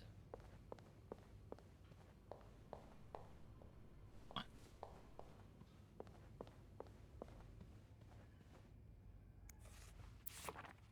Garbage can, throw away trash, clean ashtray, scrub stains, make bed, Garbage, throw away trash. Stains. I didn't really look.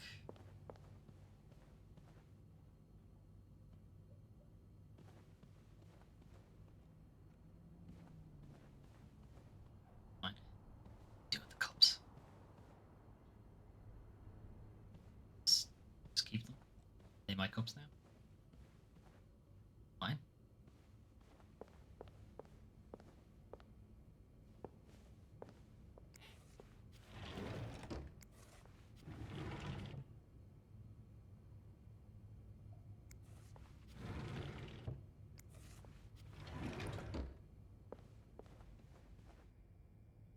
Back.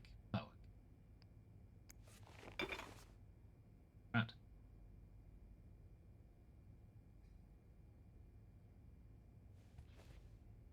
M and H could be in danger. I should ask Beth to help me locate them. What's our next? I should call reception. M and H could be in danger.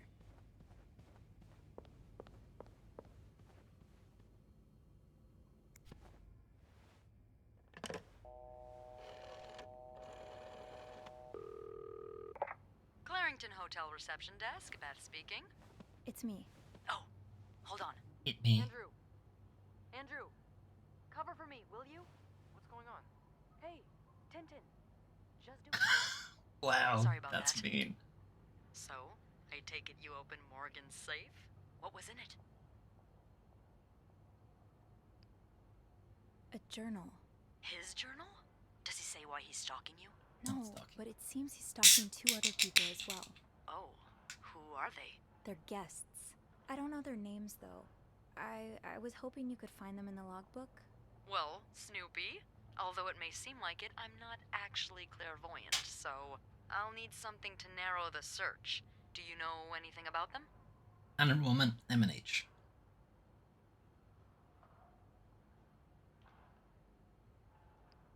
Mr. Morgan refers to them as H and M. Well, that could mean a lot of things. It could be their initials, or, I don't know, husband and mistress. She jumped to that immediately. I hadn't thought of that. Yeah, I'll need a little more to go on. From what I can gather, it seems they're together. Okay, so they must be staying in the same room. Do we have a lot of couples at the moment? Well, yes. Fuck It was tons, I'd say, Valentine's Day yeah. last Friday, remember? Oh. Oh, indeed. Oh. Would you look at that? There's a couple staying in room 509, Hector and Marcella Cruz. Hector and Marcella. H and M. Yeah, that's what I'm thinking. Do you know anything about the cruises? Well, I saw them come in and out of the hotel a few times. Called a taxi for them once. The missus does the smiling and the other frowns a lot. Nothing to write home about. Do you have room 509 on your to-do list by any chance? I do, actually. Then maybe you go clean it and have a little look-see? Yeah, nothing unusual here. Just a maid cleaning a room. That's my girl. I'll call you if I find anything. Just be careful, okay? Never. I promise.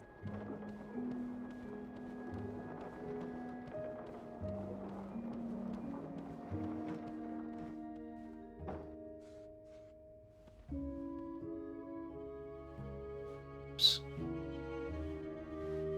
Oh, have you finally remembered where you put your keys, Sophie?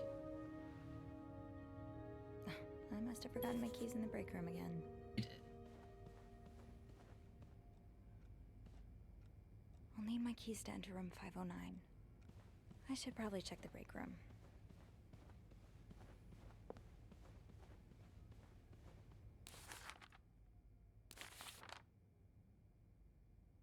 Sometimes it feels like Beth has the answer to everything. With the help of the logbook, you're able to figure out who the mysterious H and M are. 2 guests, Hector and Marcella Cruz, a married couple staying on... Oh, they're a married couple? When did that come up? Staying on the same floor as Mr. Spade in room 509, which suggests that's why he wanted 507. He crossed away from them. Or not across, beside them.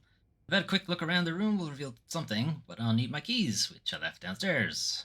In the break room. Classic me.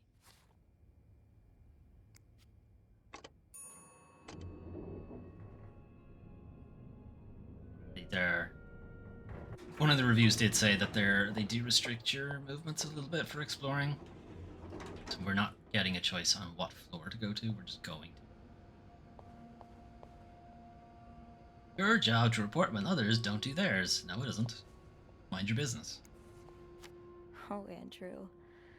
I hope someone here shares your passion for reading. Andrew's Book Club. What? Let's talk about books and stuff. Over a nice cup of coffee. When? Thursdays, 7 p.m. Why? Not. Where? The Corner Cafe. More details, please contact Andrew. Okay. The way things go missing around here, sometimes it feels like the hotel just gobbles things up. Lemon. Lost gold bracelet. Great sentimental value. If found, please return to the vet. Force again. Do not forget, use the word guest when talking to or about clients. I'm getting tired of repeating this, Bernard. What else would you say? Shithead? Shithead in 505. Do not forget to tell guests to avoid blocking corridors with their luggage. This is an accident waiting to happen. Bernard. Huh. Carol seems sweet. If I wasn't so bad around new people, maybe we could be friends. Hi everyone, my name is Carol and I've just started as the new maid. This is my first job and I'm really grateful to be given a chance to work in such a nice hotel. I can't wait to meet all of you. Welcome to the team. I hope you will enjoy it here. Somebody else's. Nice to meet you. You have the same name as my aunt. Welcome, Carol. Nobody cares about your aunt, Reb.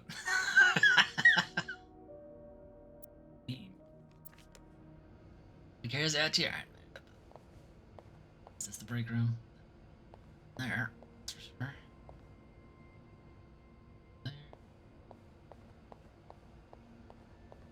I have a locker. It's locked. Fine. Keep your secrets, locker. People don't usually leave these unlocked. You did.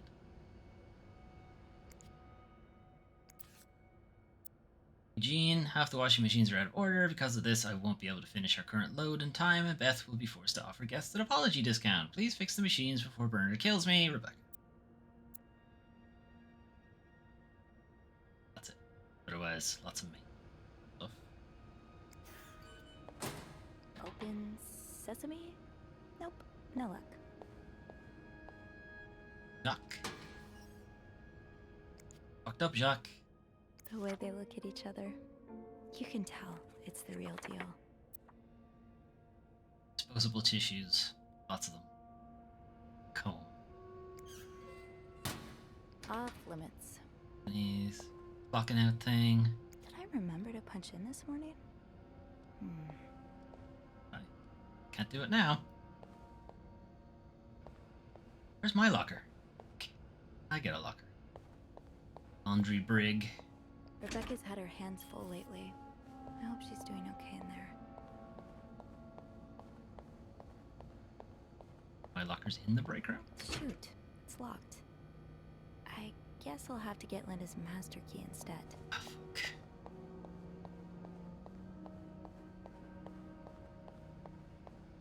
Bernard's office, B in Bernard's office, B in Bernard's office, B in Bernard's office. Last I checked, Linda's master key was in the locker room. Our locker. We have a locker room?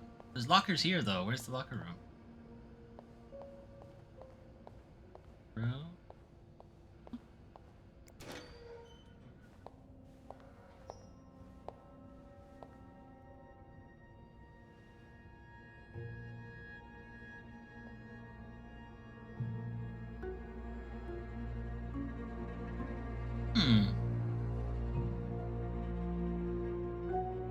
Hypocrite bitch? What did Linda do? And to whom? Oomst. Linda. My wife will be at her parents' tonight. Come by my house at 8 p.m. Make sure you bring the new lingerie I bought you. Ooh. There aren't that many people whose names start with a B around here. Oh, Linda. What would your husband think of all this? They know the divorce. All implicit. To all employees. February 10th. A while ago. I'm not cleaning that. Okay.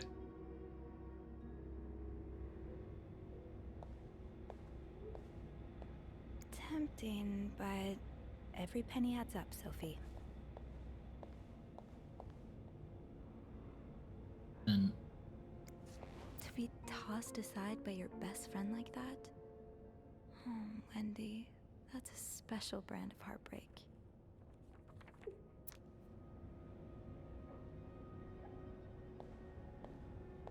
sure, let's go see who's crying in the bathroom. Being recognized for doing a good job. That feeling never gets old. Noticed a real improvement in the quality of your work. Lately, I've heard a few guests saying how clean their rooms are after you go through them. Who knows? Maybe you'll manage to steal the Employee of the Month award from Brandy.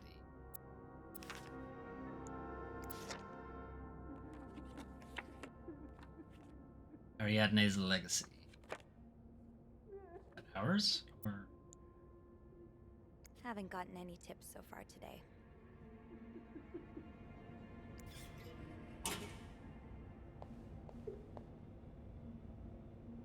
It's locked. alright, who's crying?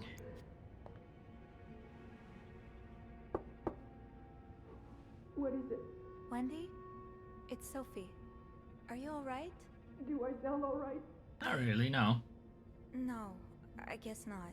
Just leave me alone. I don't want to talk. Alright. However you. On the door, probably.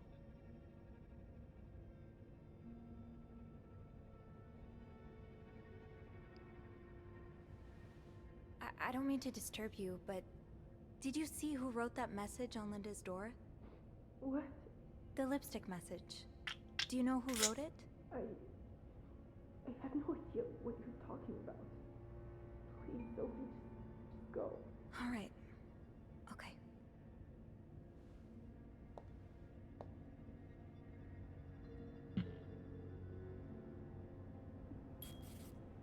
Linda usually leaves a master key in the women's locker room. Wendy's not doing so well. She's holed herself up in the bathroom, sobbing her heart out. I tried to comfort her, but some time alone. Of retrieving my keys from the basement, I found the words "hypocrite bitch" written in red lipstick on Linda's door. There's a recipe for drama if I've ever seen one. I wonder who behind it. Should I remove this, or should I just let it play out?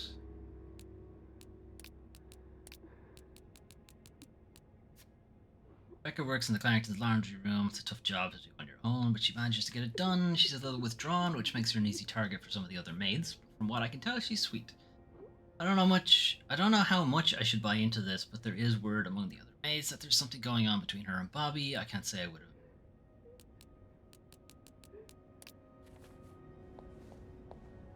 Fine. Keep your secrets, locker. Off limits. Open sesame? Nope. No luck. It's locked.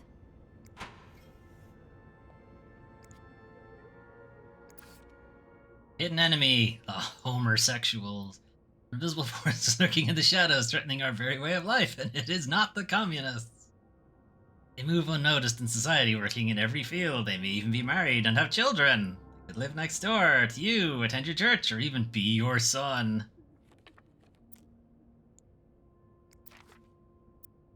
Dear sister, we need to talk about Kevin. The other day, Patrick received some pamphlets from a friend from the States, and now he is convinced that our child is a sissy. Look, whatever you're into. How is that even possible? The boy's only 5 years Boy is only 5 years old.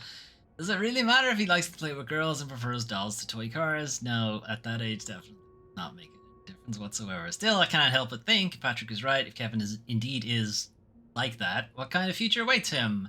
Will he ever be able to get a job, have a family, live a normal life? Every time I look at him now, I feel like crying. I just want my little boy to be happy. Is that too much to ask?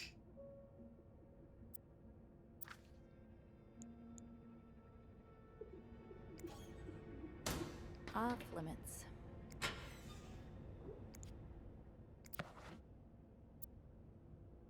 Carol, here's the chambermaid's guide I talked about. Come see me if you have questions concerning the job or the staff. I can tell you who you should hang out with and who you avoid. Yet. Okay. Carol, hope you're having a great first week here. Valentine's Day is always a very busy time. Do not worry, it should calm down soon. Yesterday I saw you watch while we were playing cards at lunch. You're welcome to join us today if you wish, Nicole. It's locked. This goes beyond constructive criticism. It's just a personal crusade. Wendy, do you think I don't see the way you talk to guests, the way you smile at them and call them sweetie while you fill their coffee cups? The way you laugh at their jokes and bat your eyes like a stupid teenage girl? I'm not sure if you're doing it for the tip or to get the employee the month reward, but either way, this is unacceptable. I won't even mention the way you wear your uniform. This is a respected hotel, not a pleasure house. I mean, why not both? I've always had a problem with your behavior. I tolerated it as long as the guests were happy, but now that you're getting engaged, I can no longer remain silent about it. What would Jacques say if he saw you? I'm pretty certain this is what attracted him, but okay. I'm sure he would be ashamed as I am. Maybe you've got Bernard fooled like every other man, but if you don't change your behavior, I'll find a way to convince him to fire you. This is your only warning. Bitch. The handwriting is familiar. So is the colorful language. I think I should remove.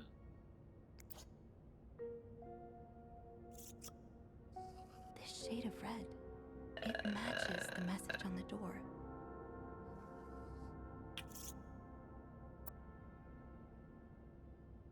I don't want to think of what could happen to Wendy if someone found these. Should I? To wipe that off, because That's that's gonna get her to lose her job. Talking behind other people's backs. Can't believe Miss Perfect got Employee of the Month reward again. I'm sure he won't even use the mixer she won. She's too dumb to understand how it works. Poor Jacques, he deserves so much better than that stupid war. Okay. Did you see the look on Sophie's face when Bernard first showed the mixer? I swear that weirdo had never seen one in her life. Anyway, join me for more gossip.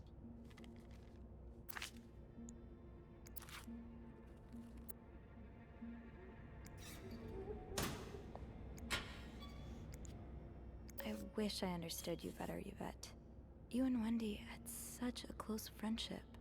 Why throw it all away? She wanted Jacques, probably. So now we have to provide soap to the guests? This is getting ridiculous. What's next? A hairdryer in every room? There is actually a hairdryer in every room. Speaking of hair, have you seen Rebecca's new haircut? Didn't think she could look even uglier. Smoke break. Nice. All these cups. Okay, yeah, we're gonna wipe this.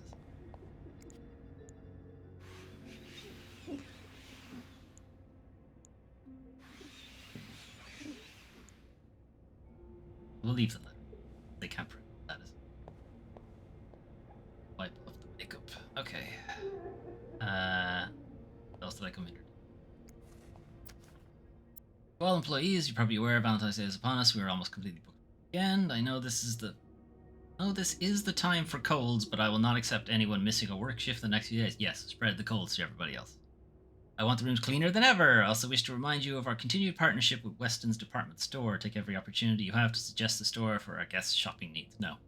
Thanks to this partnership, special prizes from Weston's will once again be awarded to our best employee at the end of the month. How about all employees? Just for doing a good job. How about that? Ooh, this is so vague. Is it the new Hoover model? A clothing iron? Oh, maybe a coffee maker. It'll be a PlayStation. Didn't exist yet. You see the freak from room 505 loitering around the hotel? Please tell him to stop. Bernard says he's scaring some of our guests, Linda. It's just scaring the guests. Bernard asked me to remind you that we have a very important guest in 602. Satisfy any of his needs as quickly as possible. And a question. The Deluxe Express handy. Mrs. Beaumont seemed perfectly nice to me. Forsay from 204 has moved to 507 and she wants more sheets again. Sophie, take care of it. I do not want to speak to people like her.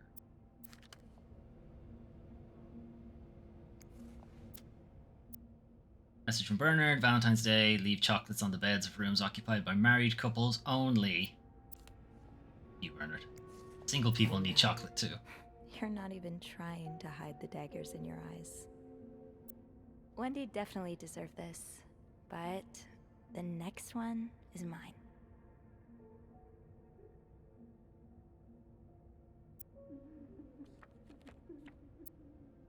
Linda offers Wendy the employee of the month. Linda offers Wendy? Heard. Purse. Oddly enough, I can't snoop in that. Yoink. That'll do. I'll just have to make sure I don't forget to return it. Absolutely.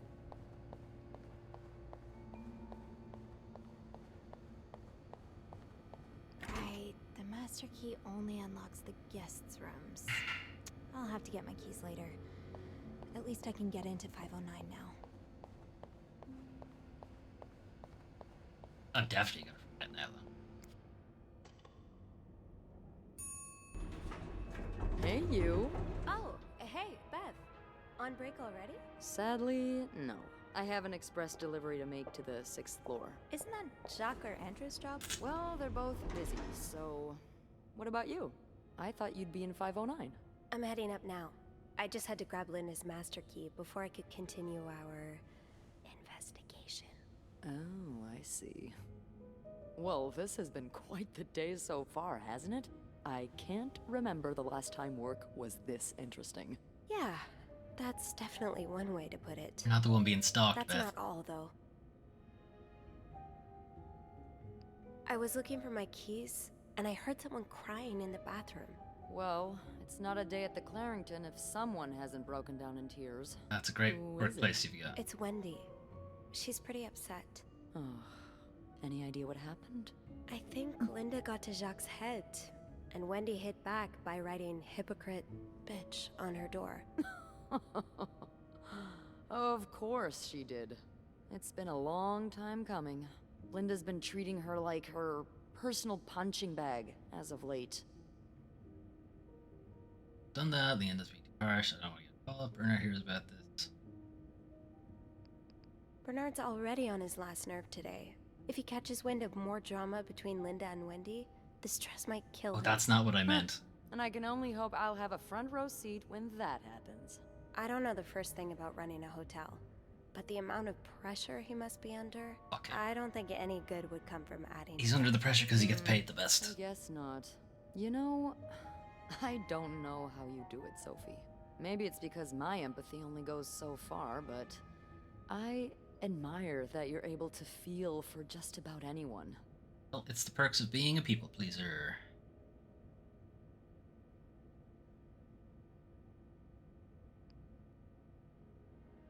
Flirt with Beth? I like to put myself in other people's shoes, especially if they're people I find fascinating, like you. Wow. The way you turned that compliment right back around at me was masterful. Well, this was a lovely chat, but I better see if Eugene is around maintenance. Hopefully he can help me find this thing for our esteemed guest. Yeah, we both got a lot on our plates today. The butt plug he's already using. To find out more about our friends H&M. Take care. You too.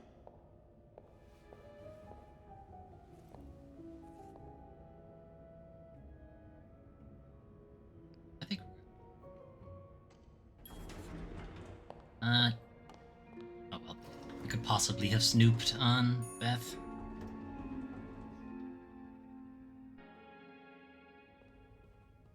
Okay, 505's door is still. I had it open the other way.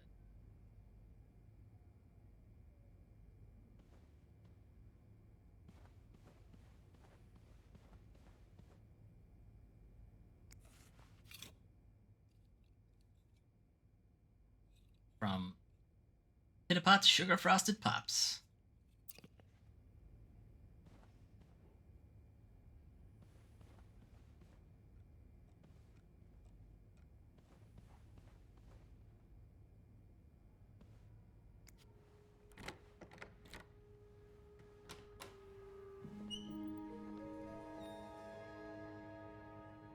The break room is locked. How do anybody get in?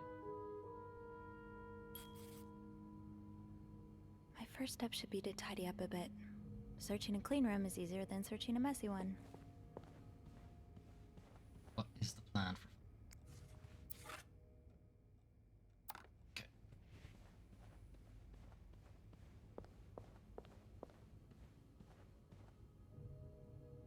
I'll hold off on throwing this out just yet. The food's practically untouched. The bed.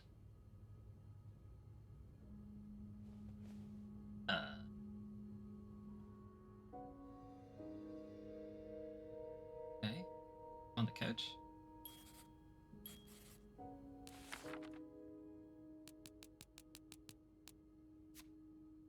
Susan's another maid who works here. She's a notorious gossip and loves to make fun of others behind their back. She and Yvette share that charming habit. Yvette is one of Clarendon's maids. She and Wendy used to be best friends, but now she's just awful to her. She and Susan have teamed up to ensure that no one at the hotel goes ungossiped about. Cruz, or to use Mr. Morgan's shorthand H. The other Cruz and the husband of Marcella, they splurged on a suite, but I know not to assume that's the sign of a happy marriage, especially when someone's made up a couch bed in the living room. Tension in their room is well.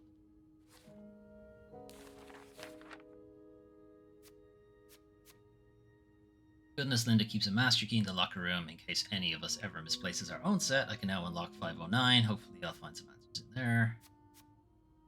Beth and I agree that the graffiti left on Linda's door, hypocrite bitch, was most likely Wendy's doing. I hate to say it, but Linda's given her enough cause after all. 509 is one of our suites. Marcel and Hector Cruz have certainly made it feel quite lived in. There's a lot to look through, so I'd better get started. The answers I'm looking for might not be readily apparent, but when in doubt, clean. Something will come up. One half of the Cruzes seems to have made their own sleeping arrangements on the room's couch. Whether that was voluntary or at the demands of the other is unknown. Necessarily have to read into it, but it's probably.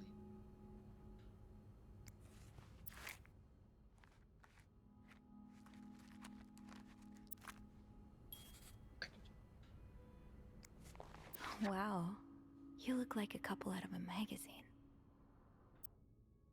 These pearls, they look absolutely gorgeous on you. Though, I bet you could make anything look good. Look better on him.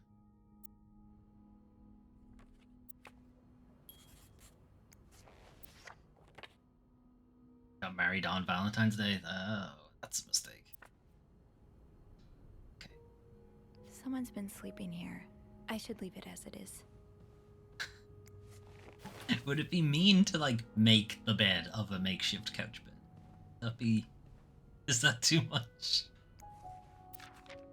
This person looking for you back in Texas, was he really just a co-worker? Your son, I cannot believe you decided to renew your vows so far away from the family. Your father and I are very disappointed, and so are your sisters. Montreal, what a strange destination.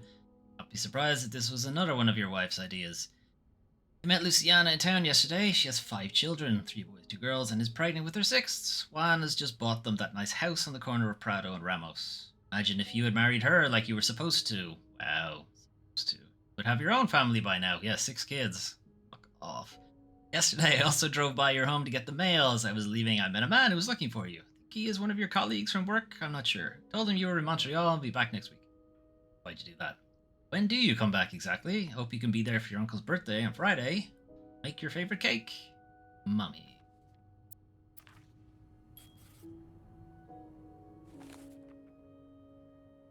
Oh, it's clues.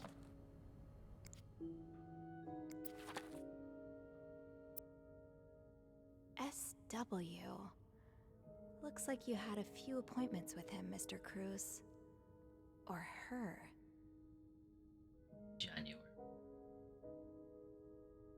SW. Looks like you had a few appointments with him, Mr. Cruz. Haircut. Or Appointment. Notary? Married, it's too blurry.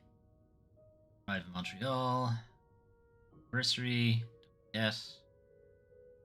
I think it's circled, but again. Okay.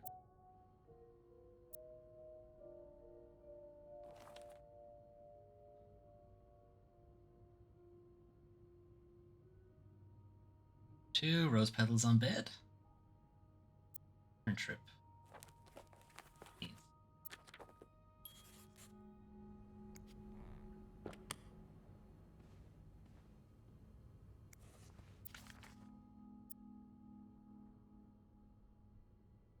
budget, I guess. The restaurant, tramway, restaurant, flowers, church, tramway again, service. Dollars back then. A lot of money. Find a lot of room service. Much room service. There's the archery.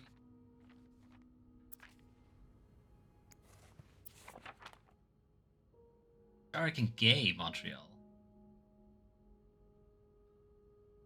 Is Hector. His marriage. Marcella. Cover or not a cover? Be in denial.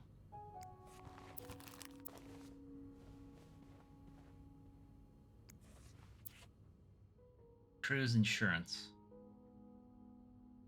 Protect the dream.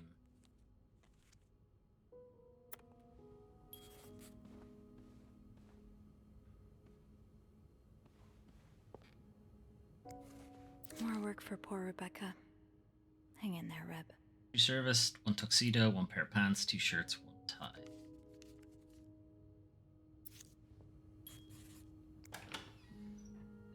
Turlet.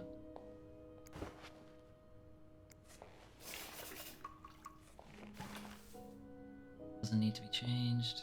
Looks like someone tore that note apart, but I'm missing some pieces. I can't make out what's written. These are lovely. I wish you'd had more confidence in yourself. Love you as much as I did on the day I met you. I always remember the first time I saw you in that beautiful blue-red dress. Yeah, what color it was. Seems like only yesterday. 10 years ago, I promised I would always... Today I vow, pledge again. What I pledged... No, I can't use the word twice. Everything changed the day you came into my life. I hope it will change again when a new... I hope we can soon expand our friend. No, you know how important family is. Struggling a bit.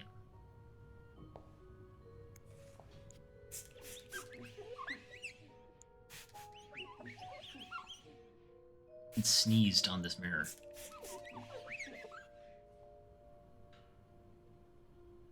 Never cleaned the sink. Make it that.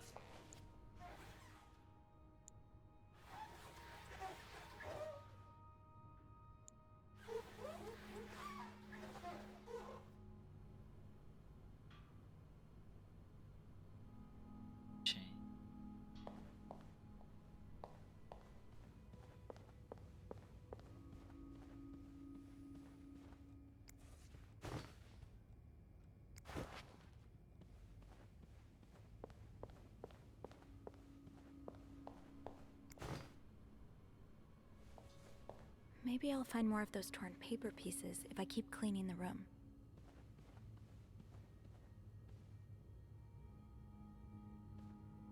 I haven't gone into the next room.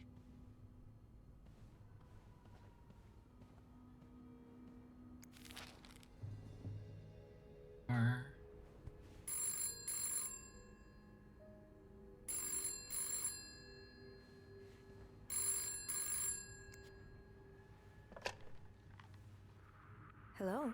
Hoi hoi.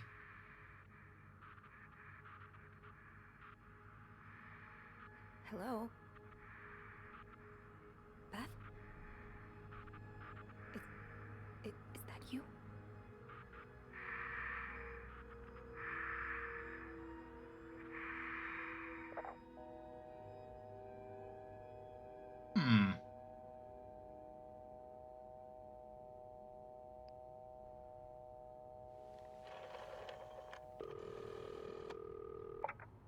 Clarington Hotel reception desk. Beth? Sophie? Did you just call me? No, I didn't. Then who called? What do you mean, who called? Someone just called, and they said nothing. All I could hear was static and breathing. Whoa. The creeporama just keeps on going, doesn't it? Hold on. Hey, Archie. What's up? Give me a second, Sophie. Archie, Tintin. Okay, so mean. turns out Archie here patched a call through to 509 moments ago. Did he recognize the caller's voice? You think it might have been Mr. Morgan? Yeah. Let me ask. Okay, so it was a man's voice, but he can't be sure if it was our creep. Did he notice anything else?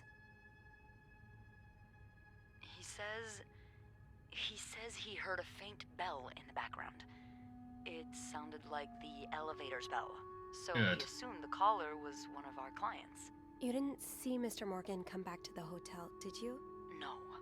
I understand why you're creeped out, but I don't see how he could possibly know you're in 509. I didn't say a word to anyone. I know you didn't. Or is open. Can you ask Andrew not to patch any calls here for a while? Trust me, I will. Thanks. I haven't had time to check all of 509 yet, so I better get back to it.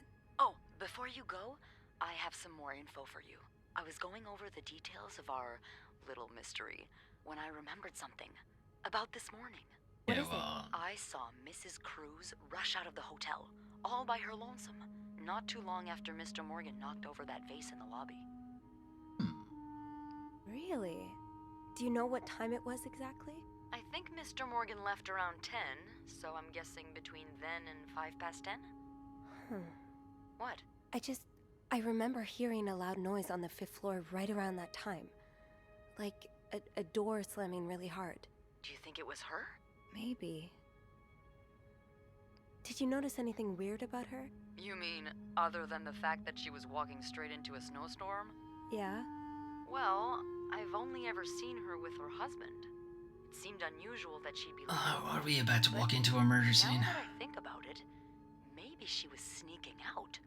Or following Mr. Morgan. Yeah. Hopefully I can make sense of all of this. I'm sure you will. Call me as soon as you find something. Okay. Thanks for the info.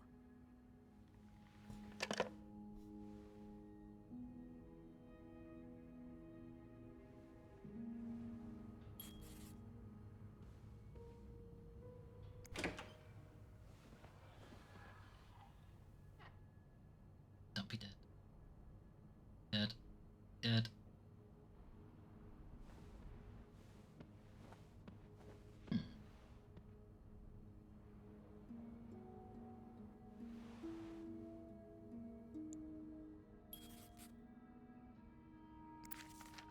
Mrs. Cruz got her personal information stolen. Is Mr. Morgan behind it? Fernie and Weissman, assume as a law company. We wish to apologize on behalf of our company for the privacy breach that occurred on the 25th of September, and thank you for calling it to our attention. We are currently investigating the breach and trying to understand how this individual was able to obtain your personal information. Slap with somebody. Rest assured that we will put measures in place to make sure the situation does not repeat itself. Your privacy is and always will be one of our top priorities. If it was, this wouldn't happen. Sincerely, Harold and Johnny. Locked. It looks like the code is made up of 4 letters. Okay.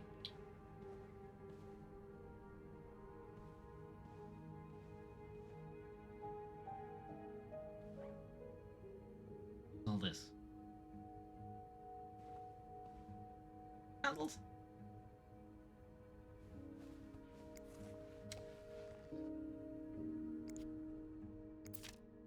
Am I reading this right? The Lot of money. account's been emptied. Okay, that was a lot of money. You don't see someone withdraw $5,000 every day. Just what could have made you empty out your entire bank account? Parts. Symbols. July 24th is marked for some reason.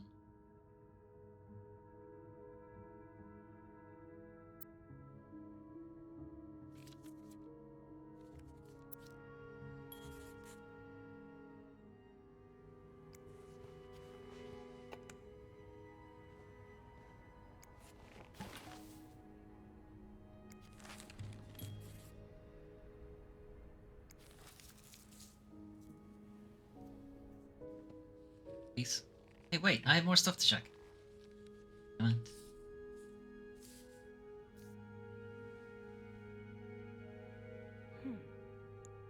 This is gonna be a weird cipher or something.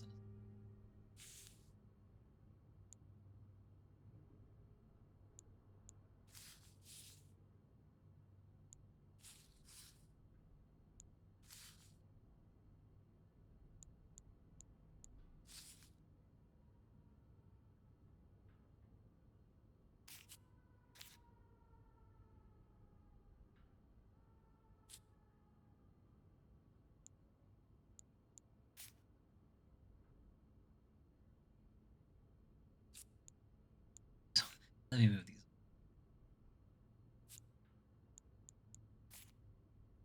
It's so slow to move stuff.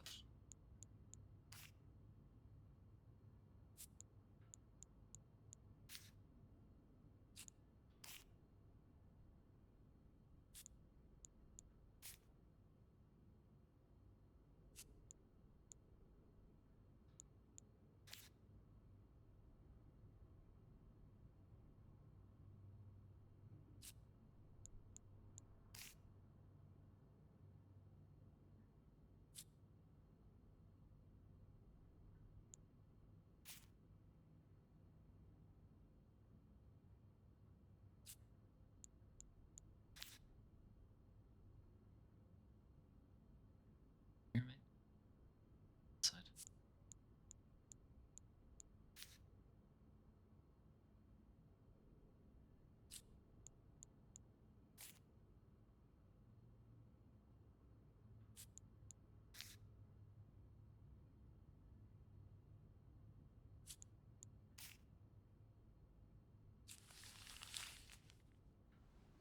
Wow, this paper's It's incredible.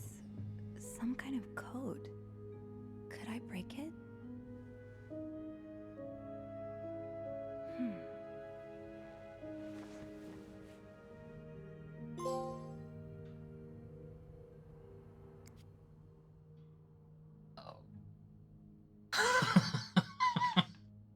Snoop around to find the missing symbols. Okay.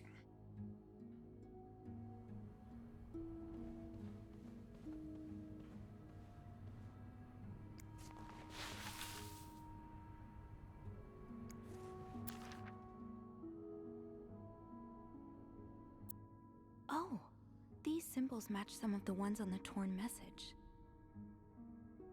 Oh, is it? 8. That's one of the symbols. What these?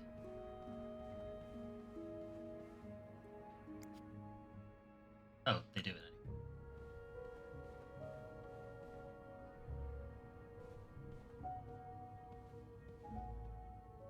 I wonder if I have to go back to 505 to pick up those documents, or is it enough to just look at them in the section?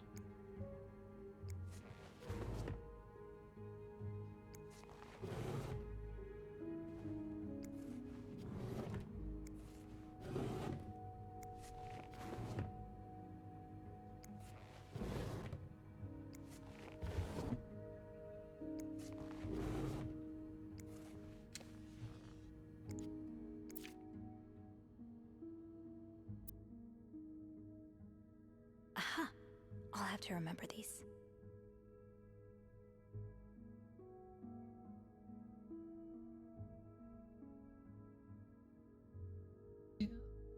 Money?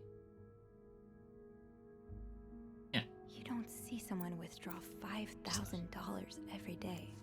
Just what could have made you empty out your entire bank account? This looks right up Andrew's alley. I wonder if he's read this one. Stranger in the night. She thought she was tracking a killer. The killer was tracking her. Wait, hang on, wait, that's a little close to home right now. Novel by Margaret B. Thompson, San Francisco, 1953. Gloria Gray is an aspiring writer who works in a diner by day and writes crime fiction by night. A series of murders occurs across the city. She decides to pursue the killer in the hopes of turning her story into a best-selling novel. She meets Hugh, a mysterious young man who offers his help in finding the murderer, but soon Gloria starts to wonder if he is the killer. Read the story that's on everyone's lips. Or seeing the major motion picture. Major motion picture? Is this a parody of something?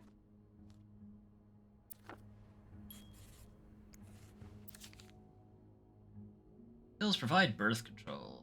Development of a contraceptive pill believed to be the ultimate form of birth control was reported yesterday to a group of journalists. The pill was tested among 218 women, despite reports of some undesirable effects. Dr. Tenenbaum said the pill, Dr. Tenenbaum, shows greater promise for the future. Hopefully it's not the Bioshocks, Dr. Tenenbaum.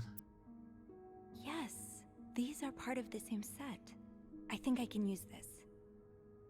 More of these symbols. Just what I was looking for. Okay. I don't know what these things. Oh, well, wait, they're hair curlers, I think.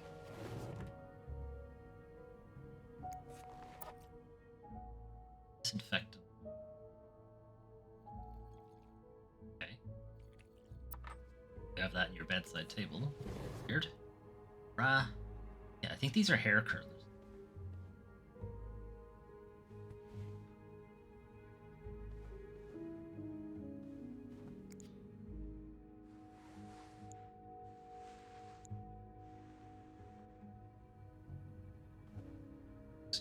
The pillow from the other room belongs here, but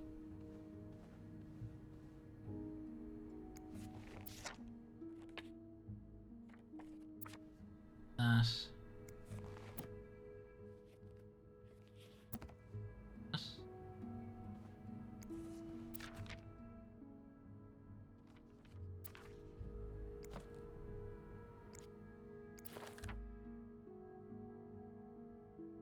See any symbols.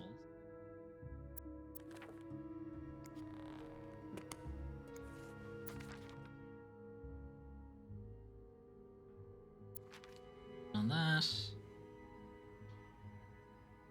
Maybe I can have enough.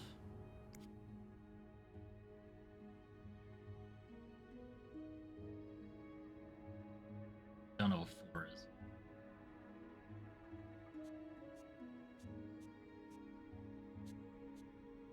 That's 2.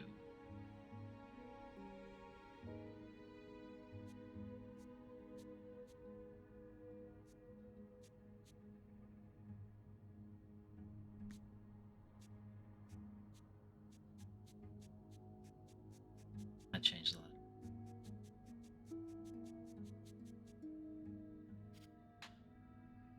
Okay. Do we know? 5 is an O.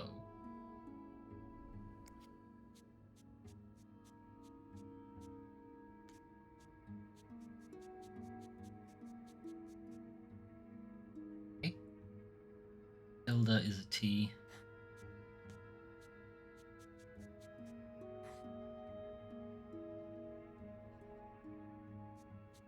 Backslash is an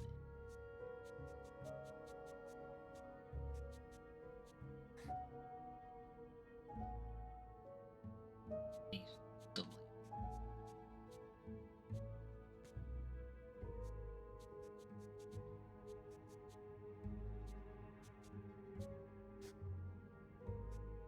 I think the red ones are you. Possibly you can learn it. Or 6. 6. Busy.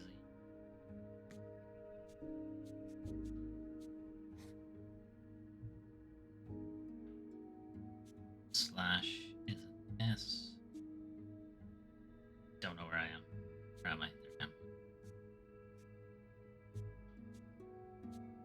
This is confusing.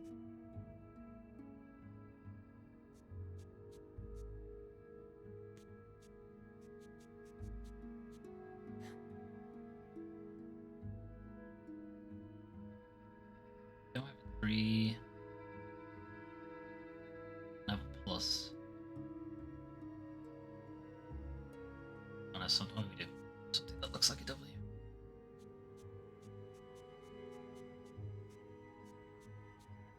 That's an X. 3 is probably an E.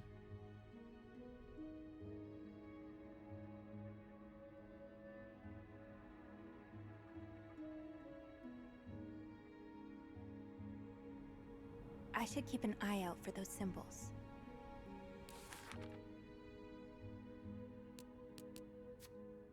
Marcella Cruz, the M in Mr. Morgan's journal, one half of a couple staying in one of our suites. There are more than a few hints in their room that this isn't exactly the second honeymoon of her dreams. Clearly caught up in something. Stella has a letter from Fernie and Weissman containing an apology for some kind of security breach. I don't know what that means exactly, but it can't be anything good. My mind immediately went to Mr. Morgan. Has his stalking really gone too far? I mean, the privacy breach, security breach might be why her bank account is empty. Marcella has a bank account in her own name. According to the statement tucked away in her jewelry box, the last transaction she made was a withdrawal of the entirety of her savings. Does Mr. Cruz know about this account? How did she make this much money? What plans does she have that involve $5,000 in cash? Did she withdraw the money willingly? Lots of questions. Took some digging, but I've got all the parts of the secret message. I'm glad I didn't throw any of it out with the trash. Now it's a matter of finding out what it says. The symbols are strange and strangely familiar. It's about emptying the coffers. Does have some kind of suit guy? I haven't done the suit guys yet either. Don't know what that says. Cruz is too obvious. Do you think it's Juan? No. I was thinking Juan was the name of the guy who was looking for him, but they write on this. No. Right on this.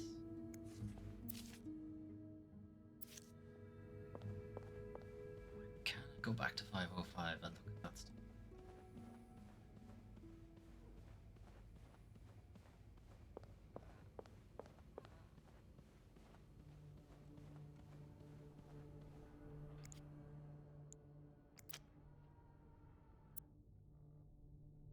Yes, these are part of the same set. I think I can use this.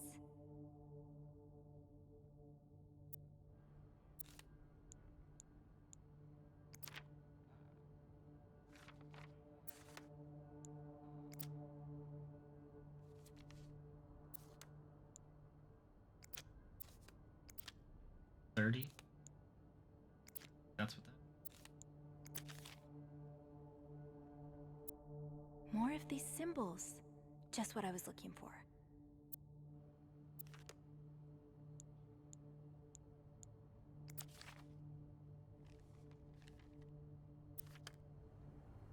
Okay. I don't think there were any other ones. Hopefully.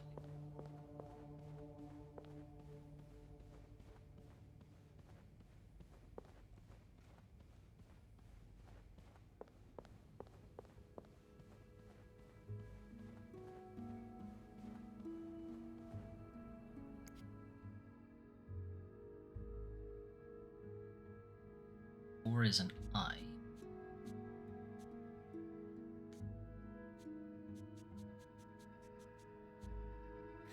I. The musical symbol is an I will be probably an E. 2 is an A. G is a I will leave notes in the vent next to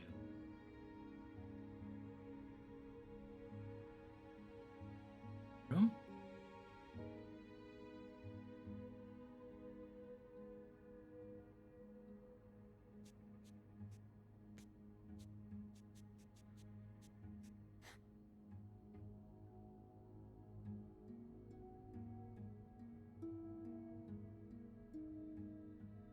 Sworn we saw something that had a 7.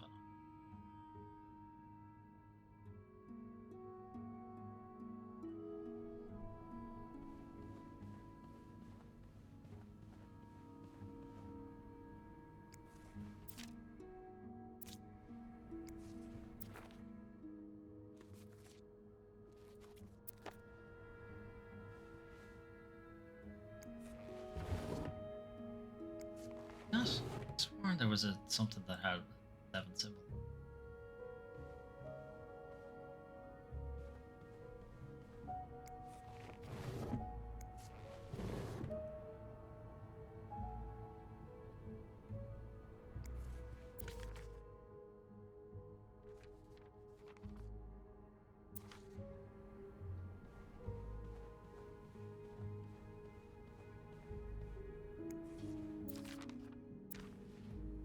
I'm gonna just put them in. Sure, I know. I would have liked to have seen if they actually were somewhere in the room. Probably.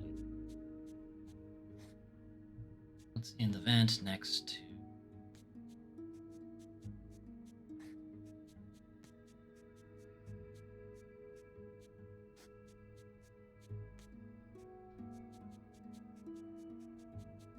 I will leave notes in the vent next to your room.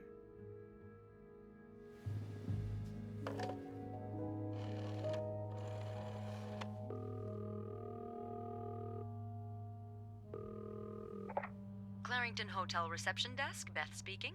Hey Beth, it's me. Hey, so how did the snooping go? Find anything? I did. I found a message written in strange symbols. A kind of secret code. A secret code? Well, spill the beans. What did it say? I will leave notes in the vent next to your room. In the vent? Who the hell does that? I don't know, but whoever the message Solid was Snake. intended for went through a lot of trouble to hide it. It was torn in a dozen pieces and scattered in 3 different trash cans. So the Cruises are keeping secrets from each other. Do you think one of them's having an affair? Something else. I don't know. It really looks like blackmail. Blackmail? What makes you say that? I found a bank statement belonging to Mrs. Cruz. Her account was emptied very recently. Ooh, that's interesting. But it could mean a lot of things. What do you mean? Well, people need their money, especially when they're traveling. I don't need 5 Although grand, I have Beth. to admit, withdrawing all of it does seem a bit strange. Is that all you've got to back your theory? Yeah. I also found a letter from some sort of company, Fernie and Weissman. It mentions a security breach. Targeting the Cruises? Just the wife. It seems some of her private information was stolen by someone. A large withdrawal and a security breach?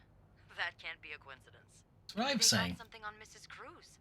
Something so bad she had to empty her bank account just to shut them up. Yeah, that's what I'm thinking.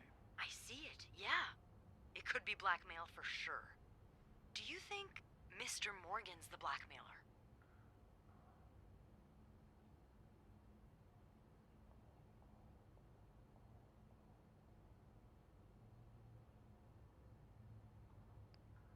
What if the Cruzes hired him to find the blackmailer's identity? Well, if that's the case, he's pretty lousy at it. I mean, he's taking pictures of them. Stalking them. I'd call that following the wrong target. Maybe he hopes to catch the blackmailer the next time he gets in touch with them. Maybe. I'll go have a look at the vent that's mentioned in the message, just to be sure we're on the right track. Yeah, good idea, Bean. I'm about to go on break, so if you need my help again, just ask Andrew to patch you through to the break room. All right. Enjoy your break. Oh, I will. Wait, I can get to the break room now.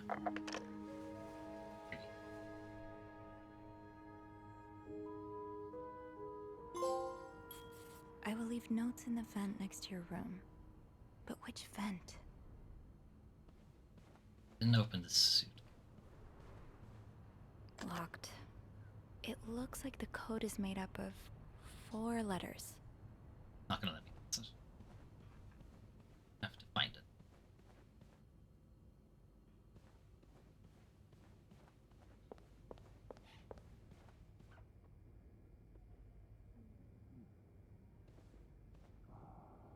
Linda, I've been waiting for this all morning.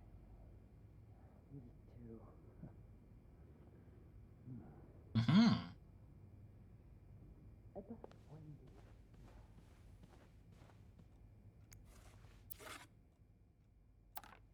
Wait, it is on my schedule.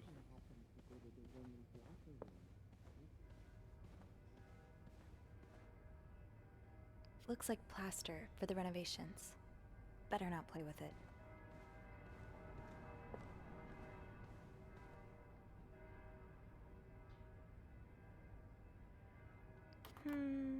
I think I have all the supplies I need.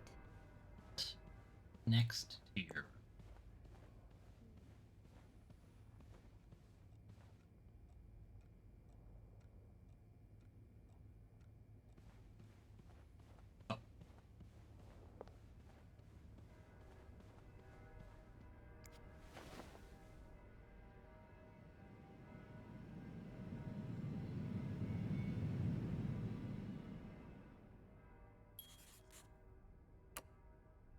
open these without a screwdriver.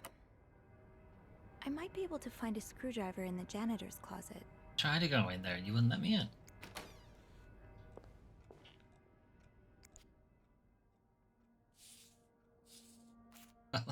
Well, we spent some time trying to make this mechanic, so we're gonna have you do it a lot. Get used to it.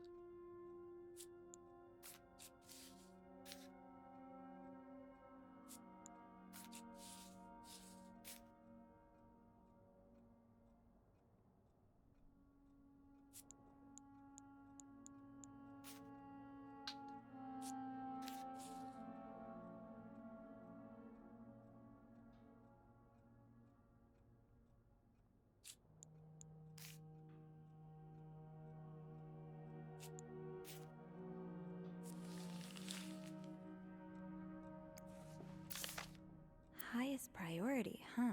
Eugene, That Bernard means tells Eugene's me there's a probably cold working in draft Bernard's office right coming now. from his window, and it's turning his office into a freezer. Fixing this should be your highest priority today. See him inclined to.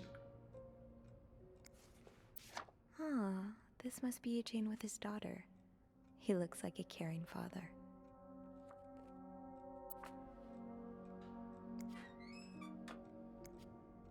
Shoot, no screwdriver. What's life without a little challenge? What do I need? A fucking hammer?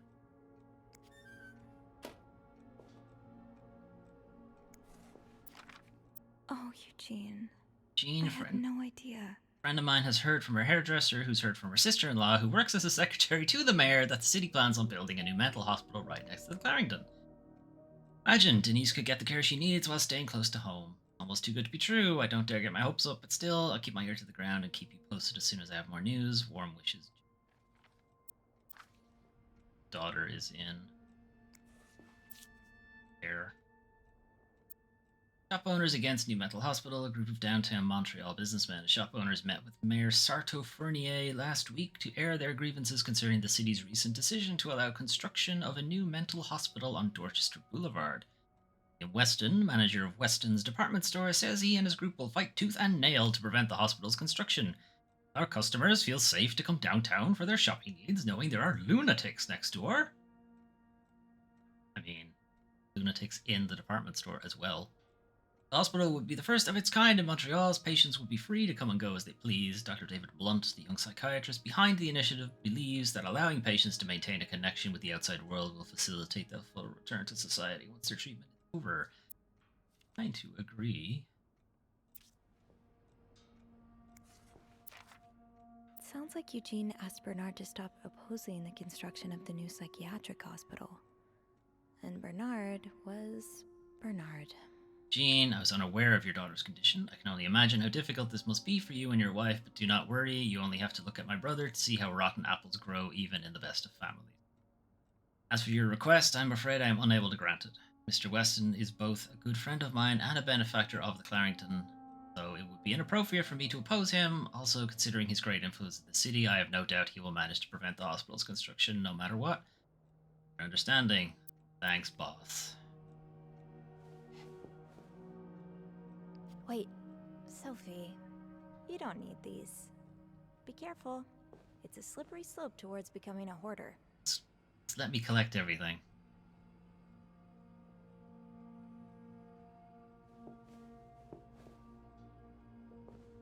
Eugene's a pro at fixing the fuse box whenever there's a power outage.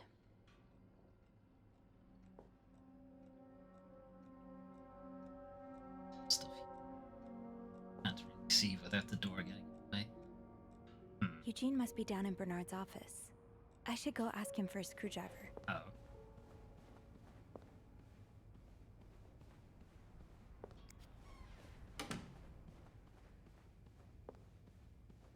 Close this too.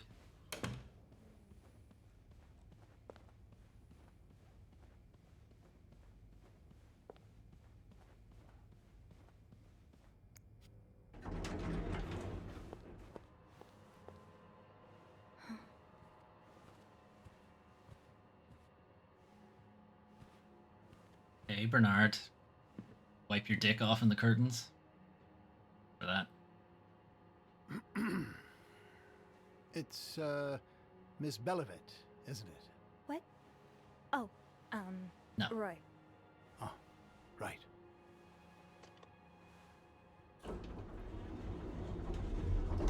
Belivet, the the one who new took girl. last week off, aren't you? You had to take care of your sister, I think? Mother. My mother. She's very sick. No, I hope this doesn't become a recurring thing. I need to know I can count on you. I understand, sir. What are you doing here, anyway? Are you on break?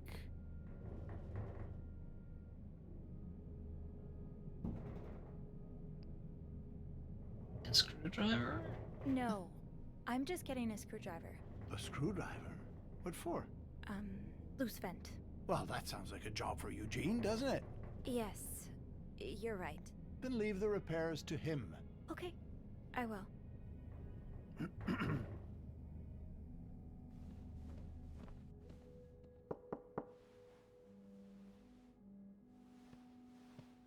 Well, don't you look mischievous. Hey, Bean. If you're planning to give Bernard a good scare, sign me up. No, I'm looking for a screwdriver. For the vent. Linda asked Eugene to fix Bernard's window. Oh, I see. Eugene? He's fucking left. What the hell? You'd better go and take a look. I'll I have to stand go and guard take a by the look. elevator, and make some noise if I see Bernard coming. Okay, thanks. I'll be quick.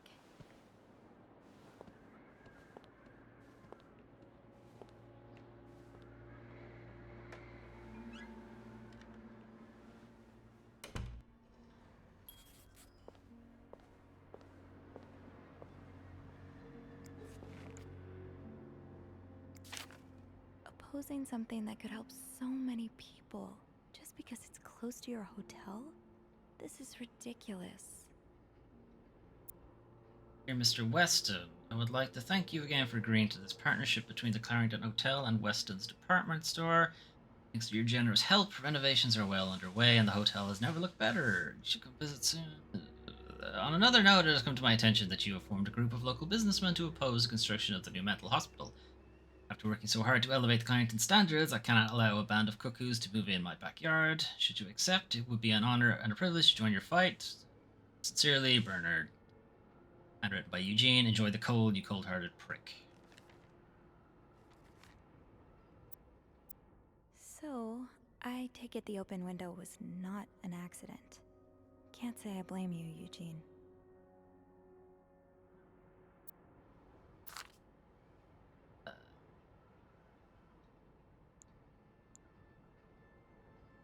Aha! Let's get you to that vent.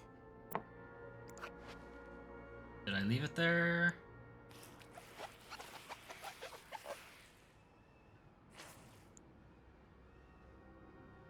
We'll get Eugene in trouble.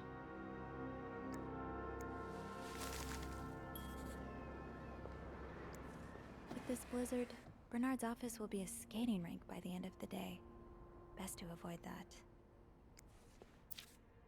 This does not look like a nice brotherly check-in.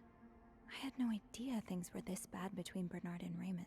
Dear brother, I thank you for your invaluable input, but need I remind you the terms of our agreement? I did my part, I got you out of jail, and have ensured that news of your deviant ways would not leak. Now I expect you to keep your side of the bargain and stay out of my way. You are not in charge of the hotel anymore. I have worked relentlessly the last 2 years to return the Clarendon to its former glory, a great challenge considering the poor state you left it in.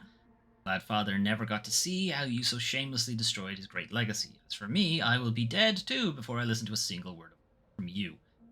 You ask I lower our prices, but I can tell you I plan on doing just the opposite. My guests will only be la creme de la creme. Your deviant friends can find themselves another place for their sinful debaucheries. Enjoy your retirement. Oh, Bernard. So close to doing something altruistic, but here you are holding it over your brother. What Bernard considers sinful debaucheries could fill an encyclopedia. Could be anything from wild parties to guests walking around with their ankles exposed. Well, being around with their ankles exposed in this weather. Best.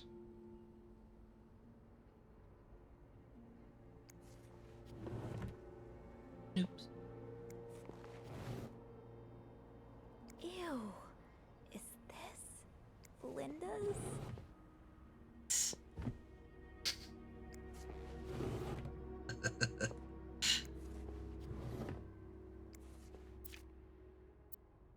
Check on room 602.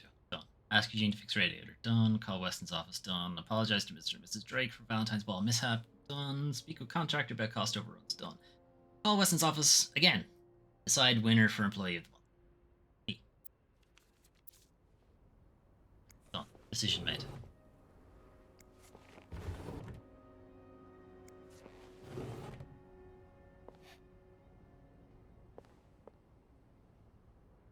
That he definitely hasn't read. Fancy clock.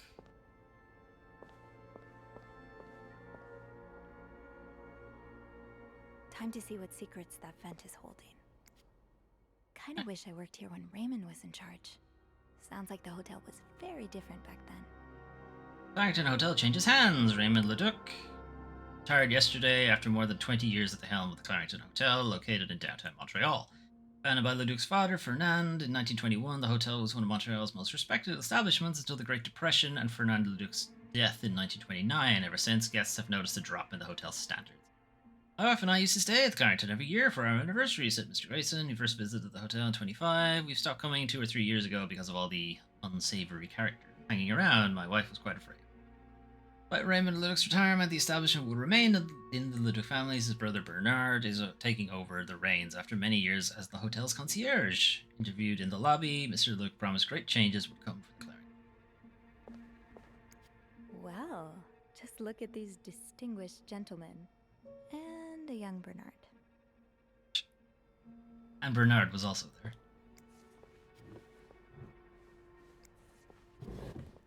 Too close.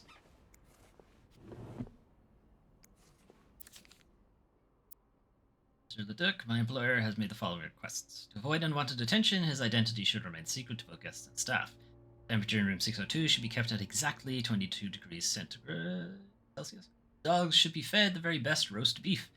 His room should be cleaned every day at 11:30 a.m. on the dot. Eggs should be banned from his room service orders. No one should disturb him between the hours of 4 and 5 p.m. That's Willy time. More requests shall follow once my employer takes possession of his room. Thanks.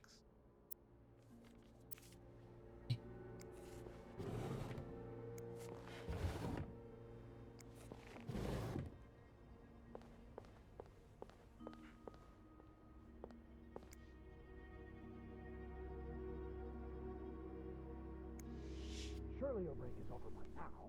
No, it's not. I came by here not too long ago, and Andrew was already covering for you. That's because I was in the ladies' room. That's no excuse to... It's my time of the month. You're married, aren't you? So you know how it is. I have to go more often, and sometimes I stain the furniture, and don't get me started on all the... That's enough details. Miss Bellevit, what Yes. were you doing in my office?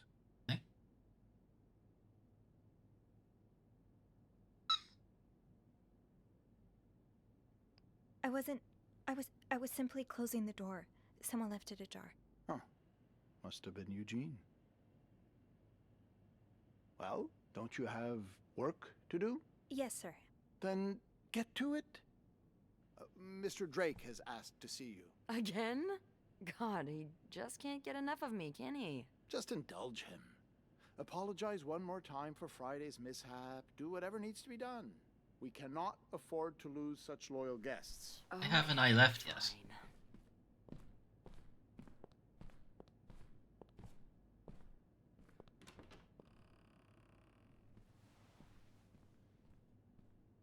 That was a close one. Yeah, I had a few cold sweats. But at least I found what I was looking for. Good. Well, if you need me, I'll be attending to the whims and worries of our entitled client... guests. Don't be a stranger. Ding. Sorry, ma'am. How big did you say your party was again? Very enormous. The world's largest party. Whew, that's Can I talk now? big. It might be a bit difficult to...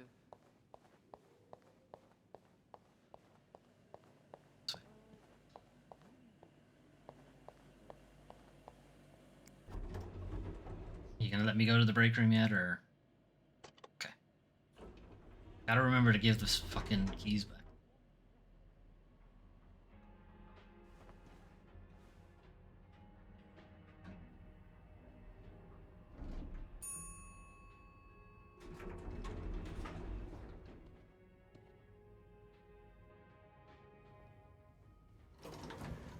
All right, let's open the vent.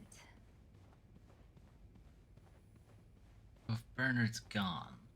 Oh, I guess I'm free to disturb room 508 now. But that's where Bernard and Linda were. Ew. Ah. That's Snoop.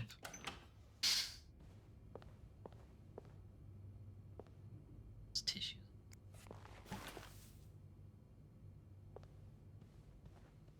Oh my.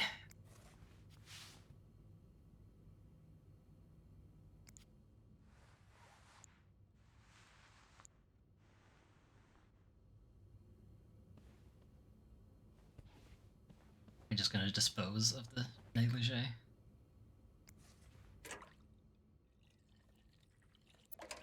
Wagon.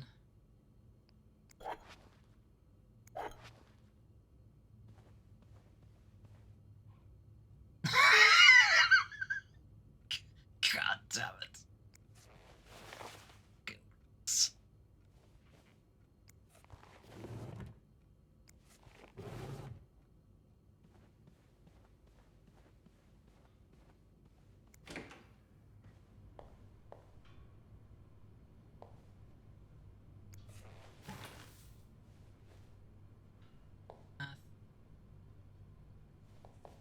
I don't need the toilet. Done. I'd like to throw those away, but.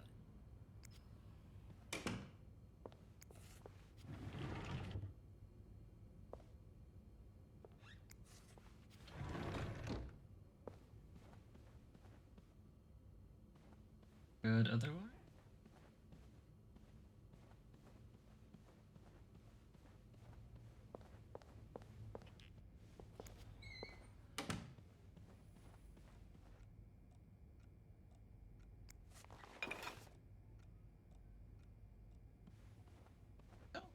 I'm sure I'll find more laundry to add to the pile.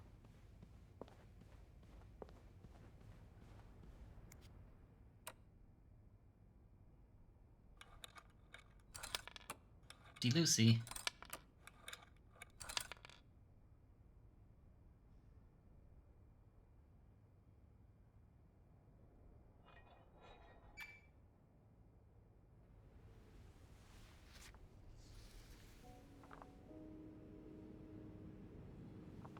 Are those? Oh, wait, no, go back and make sure the vent is screwed.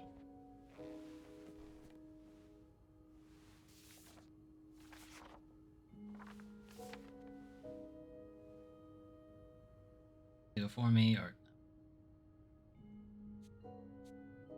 a single dash.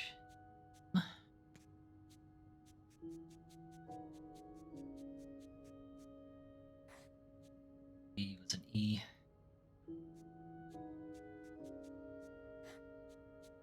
Dildo was an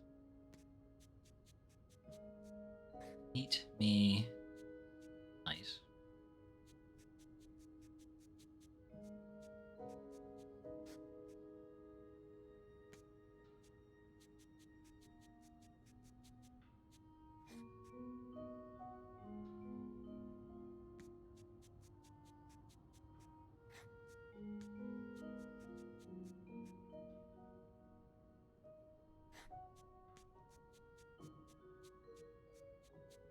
Meet me tonight in.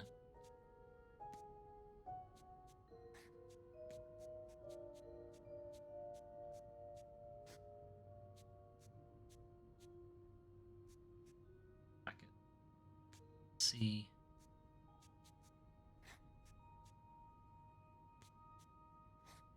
Michael.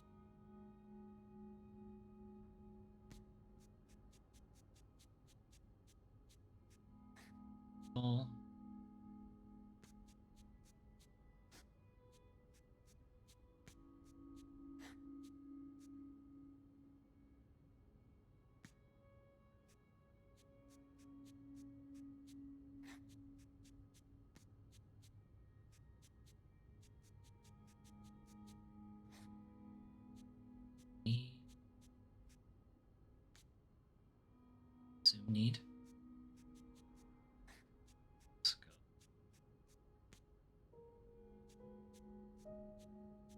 Meet me tonight in my room. Michael will be sleeping.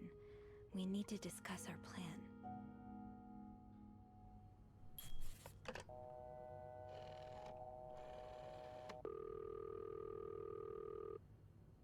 Clarrington Hotel reception desk, Beth speaking. It's me. Oh, hello, Bean. Anything new to report? I found another message written in secret code. What does it say? Meet me tonight in my room. Michael will be sleeping. We need to discuss our plan. Michael? Who's that? Another husband? I don't know. It's the first time I'm hearing of a Michael in this story. Let me check the logbook. Is there a Michael somewhere around here? On the 5th? There's a Michael staying in room 507. Mrs. Beaumont's room? But she doesn't have a husband. She's here alone with... Oh! Michael must be her son. I got him some extra blankets the other day so he could build a fort. Could Marcella? Yes? No, never mind. So, what's next? Do you think this is why Morgan... 507, but it's not on my list. I think this is why Morgan had the lesbian book. Sign on the door. Well, I could call the room to make sure no one's there. Good idea. Hang on. Yes.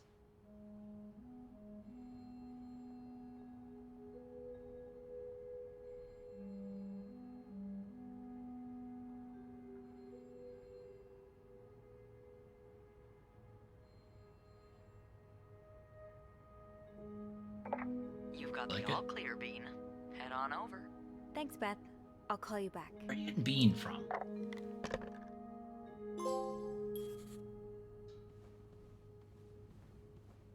Your spleen. I still haven't been able to open that.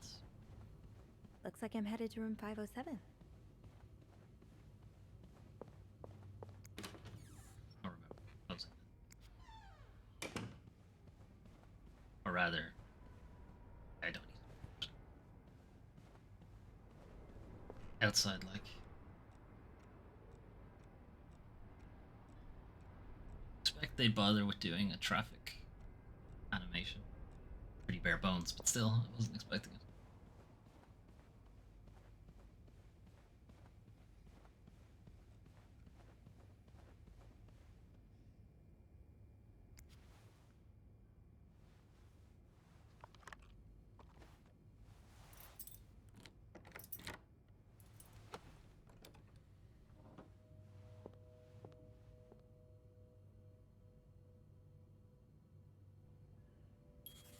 Port.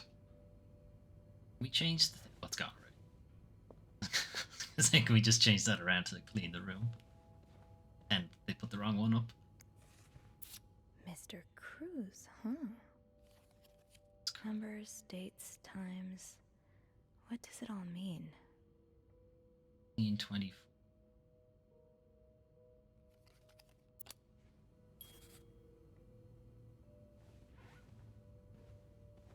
Let's do our main job first.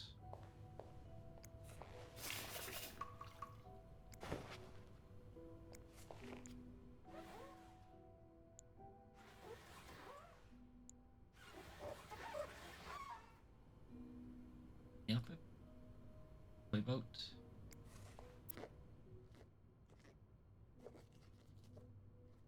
Made by Rare.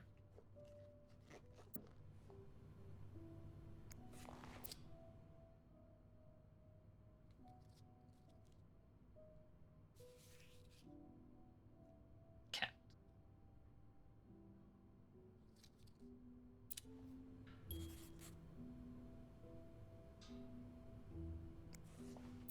Looks like someone grew tired of looking at your face, Mr. Beaumont. She was. No.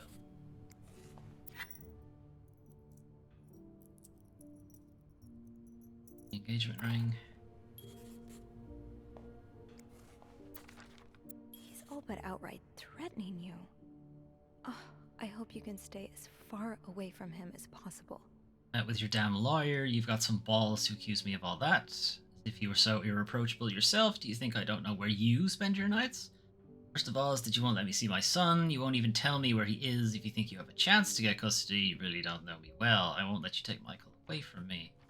So written in French.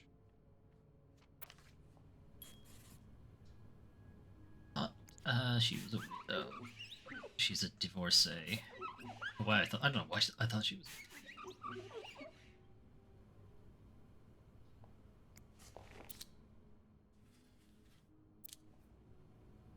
Never here. Owls. I leave my.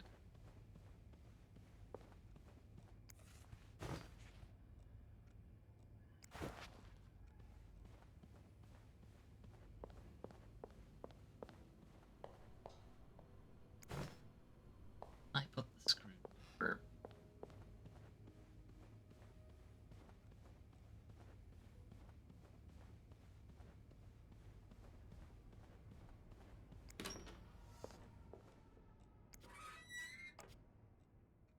No.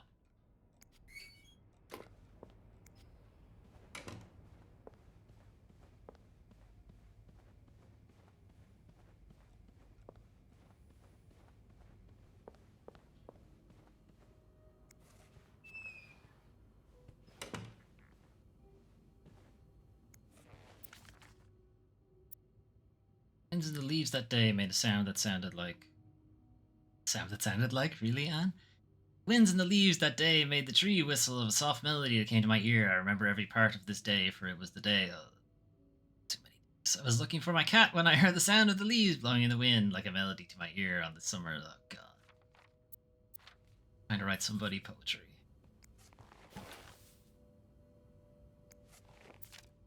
That look in your eyes. What does it mean? You don't need to know my name, but you've seen me. I've recognized that look in your eyes when you checked in. You and I don't need to make a fuss out of this. You keep your wits about you, and I'll do the same. Those few coins in my tip jar were getting pretty lonely. They'll appreciate the company. Aw, that's so sweet. I didn't do much, but Oh, wait, I'm no. glad it meant something. That was to you. actually meant for me. Thank you so much for taking care of your room every day. Our room, really. Bringing us extra sheets. Michael and I wanted to give you those before we left. They left. Failing.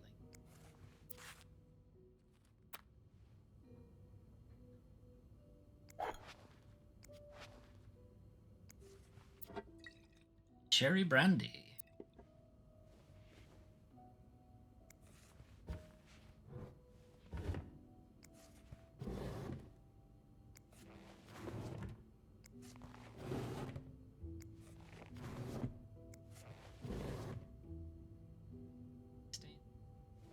Well, maybe, but not let it interact with it.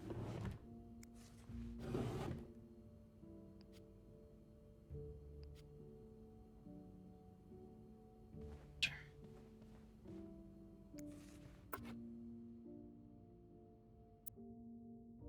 You almost look like Marcella. Each other from.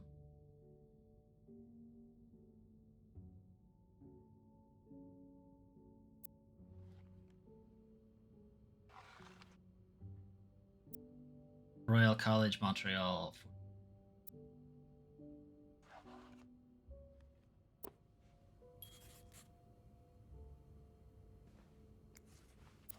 Frosty Pops. Free yo-yo inside. Well, we found the yo-yo. Sending something away to the drawing contest. Keep it.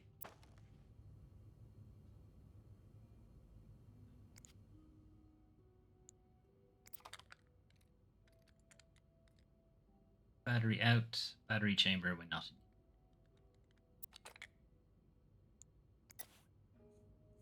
Side pencil. Rest of it. Orange double-sided pencil. Colors. Passes way on rails through the Midwest. So you were eager to set up a meeting, but didn't want anyone noticing. You are well in spite of the circumstances. We've been on the train for 2 days now. It's a long ride, made even longer by the fact I cannot wait to see you again. We're scheduled to arrive in Montreal on the eve of Valentine's Day. I booked room 509. It's marital suite. When we arrive, please refrain from talking to me until we can figure out a safe way to see each other. Say hello to Michael for me, M.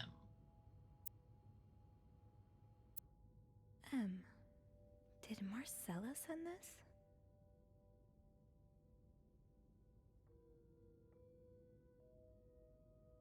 We're having a gay romance, possibly. They were trying to hide. Oh, Michael. Adults can be so confusing. I promise it's not you. Dad, Papa, I'm sorry, but Mom asked me not to tell you the name of our hotel. She allowed me to talk about our room, though. We have 2 little beds, a radio, and even a television. Mom let me build a fort, and the maid brought us extra blankets. She's really nice. Hotel is nice too, but I miss home. I wish Mom and you could be happy, and I wish everything could go back to the way it was before, but Mom says it's impossible. She says she no longer loves you. Do you think she'll ever stop loving me too? Well, I don't know.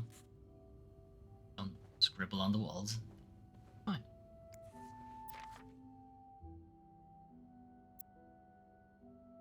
To Anne Bursey, subject Michael's withdrawal from school. Dear Mrs. Bursey, we have successfully processed your request to withdraw your son, Michael, from his school schedule and system under the agreement that you will continue his education from home. Following this letter, you will receive the list of books and school materials you need to purchase in order to follow the curriculum from home.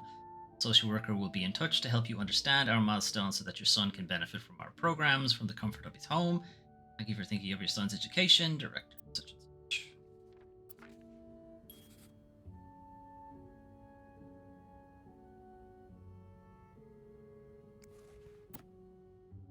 Grammar.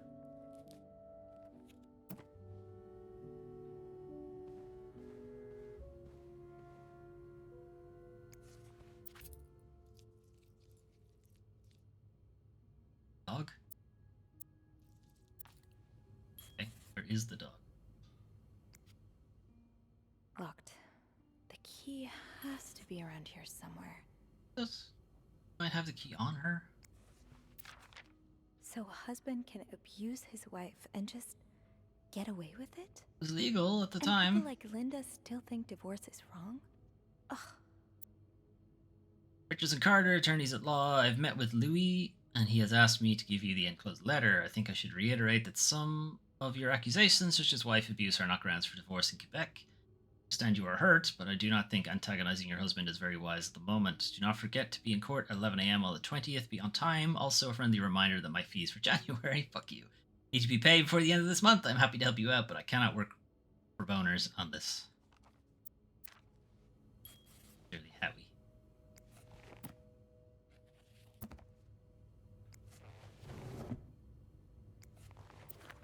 Or sexy erotica? Adam or Steve? And she resists the ultimate temptation? Boswell, confession of a shocking and fool. Bridget Boswell. Didn't I see that name somewhere earlier? Yes, you did. Spade has the same author. Heartbreaking decision. Should Rose stay in a marriage that no longer makes her happy, or seek refuge in the arms of the woman who truly understands her? Tasted the forbidden fruit years ago, and now she is all she can think of. What will her family and society as a whole, fuck society, think of her if she turns to a life of sin? Should she be condemned for even entertaining the thought of leaving her husband, or pitied for having to make such a heartbreaking decision? Boswell is the prolific author behind novels such as And They Were Roommates and The Lonely Girl. Adam or Eve is her 7th.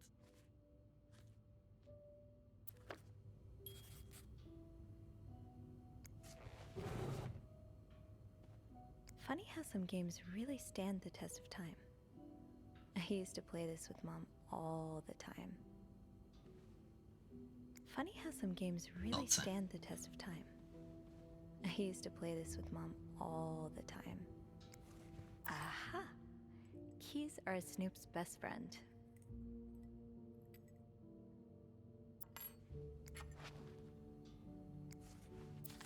Sounds like this is from your school days, but the name of the sender is smudged. Who it is? Dear Anne, you were right. I miss the snow already. It's so hot right now in Texas. It's quite a shock after the cool weather at Montreal. My family has never seen snow before, and I could not find the words to tell them how beautiful it is.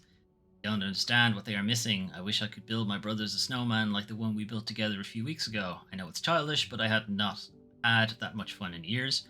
Christmas was exhausting, 9 days of eating, singing, dancing. It's great fun, but I'm glad it's over so I can rest a little. Of course, celebrations will resume for New Year, but it gives me a few days to relax. How are things going with your family? I know you don't get along well, but I hope you are still able to have a good time. Leave for Montreal on the 8th. I cannot wait to be back. I miss finding black cat hairs all over my clothes. I miss our late night studying sessions at Harry's. I even miss Sister Miller's classes, if you can believe it. See you soon. Warm wishes. Rob, Lee, Michaela. She would bring that letter with her to a hotel.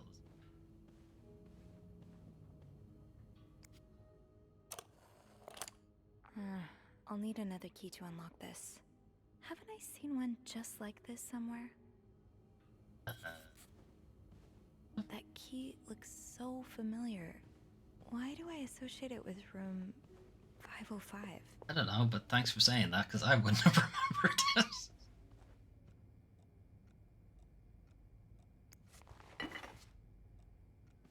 Okay, did what's-his-face steal the key?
Air.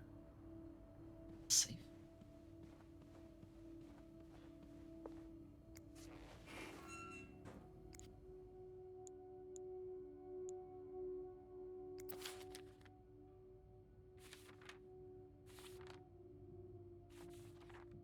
Shit.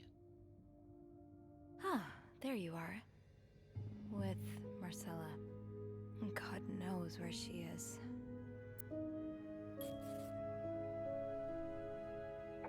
Clarington Hotel reception desk, Beth speaking. Hey, Beth. Bean, I've been meaning to speak with you. Oh, about what? Well, a little birdie told me Mr. Morgan and Mr. Cruz had an argument yesterday evening. Really? Who's your little birdie? Jacques.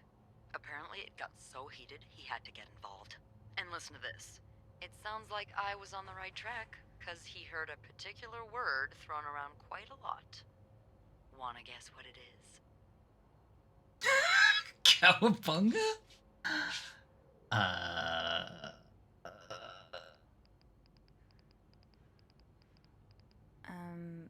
Blackmail? No, that was your theory, remember? It's a fair. Affair? Did Jack hear anything else? From what he told me, it seemed like Mr. Cruz was accusing Mr. Morgan of having an affair with his wife. Wouldn't have expected Mrs. Cruz to fall for a man like Morgan, but He hasn't. I guess the heart wants what the heart wants. Maybe, but that doesn't explain Mrs. Beaumont's involvement with Mrs. Cruz. What do you mean? I found a chest in room 507. I think it can only be opened by turning 2 keys at once. I found one of them in Mrs. Beaumont's things. Oh, and the other one? Well, Around I the neck remembered of seeing a Michaela similar key in one Cruz. of Mr. Morgan's stocking pictures, so I went back to check. Mrs. Cruz wears it as a pendant. It looks identical to Mrs. Beaumont's key. Wait, so Mrs. Beaumont and Mrs. Cruz own identical keys that are both needed to open a mysterious chest? Yeah, there's definitely something going on here. They're having the affair. I think Mrs. Cruz and Mrs. Beaumont might be the ones having the affair. That's an interesting theory. Did you find any clues that might support this? Nothing concrete. I mean, I did find a letter that suggests they may have gone to college together, but they could just as well be good friends, right? Oh, sure, they're roommates. Yeah, that's one way to put it. I guess we'd know for sure if we could have a look at that chest, but I don't think I'll be able to open it. I've looked around room 509. I would have seen the second key if it was there. Mrs. Cruz must have left with it this morning. Yeah. We were so close.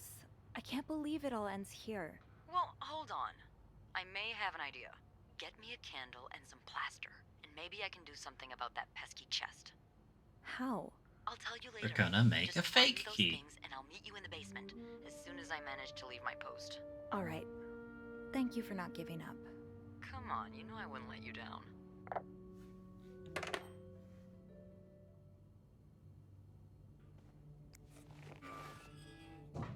Plaster and candles. Well, half the hotel's under renovation. I should be able to find plaster somewhere around here. Back to the only option is throw away. Okay, plaster, we know where that is.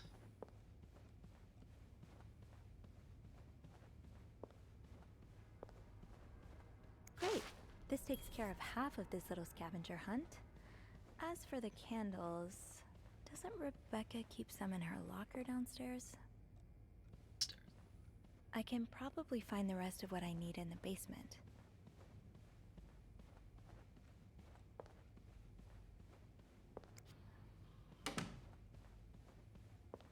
Should I close this? I mean, he did leave it ajar. But hotel staff would close the door.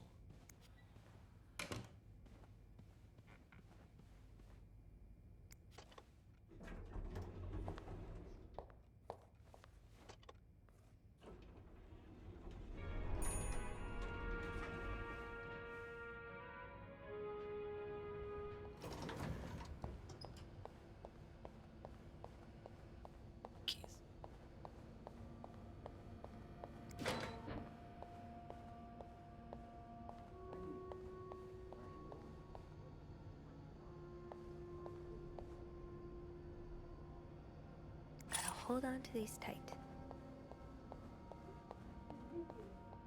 Can't believe that I fell in love with you. Wait, what? I want my mother's ring back. Fuck. There. I don't want it anyway.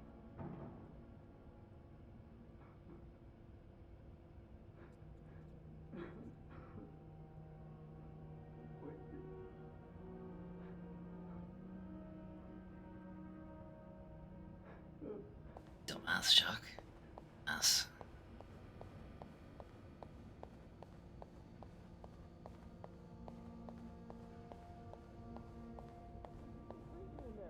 At the activity, I told him fixing the window should be a top priority. And I very much like it and trust me, but I just can't find it. He's nowhere to be found. Gone.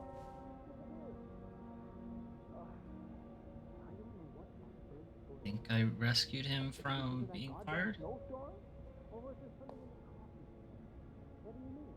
The whole staff completely off. When we asked for a day off? Beth. Oh, it's only to get started. Beth. Oh, and that maid? What's her name? Sylvie? Don't be rude. I like her. She's a good girl. You know what? I should call the city. Tell them they don't need to build that new madhouse next door. There's one right here. Not that bad. I'm here, aren't I? Come here. Let me help you forget about all that for a minute. Again? Just added like an hour ago. Candles, candles, candles. I think Rebecca keeps a stash of them, but where? Well, we'll find out on the next stream. Don't want to go too much further. We won't actually have anything to stream. Or do that. 60%. We're already pretty far through the story. I'm gonna leave it there for today. that'll be it from me for this evening, but we will be back with the end of This Bed We Made tomorrow evening. Same time, same channel, so on and so forth. Thanks for keeping me company this evening. If you want to catch up on any previous Foley Fables, you can over on YouTube, youtube.com/@DoomTrain5. And if you're watching on YouTube, you can watch these live on twitch.tv/DoomTrain5. Right, have a good rest of your evening, and hopefully we'll see you tomorrow for the conclusion of This Bed We Made. Have a good one.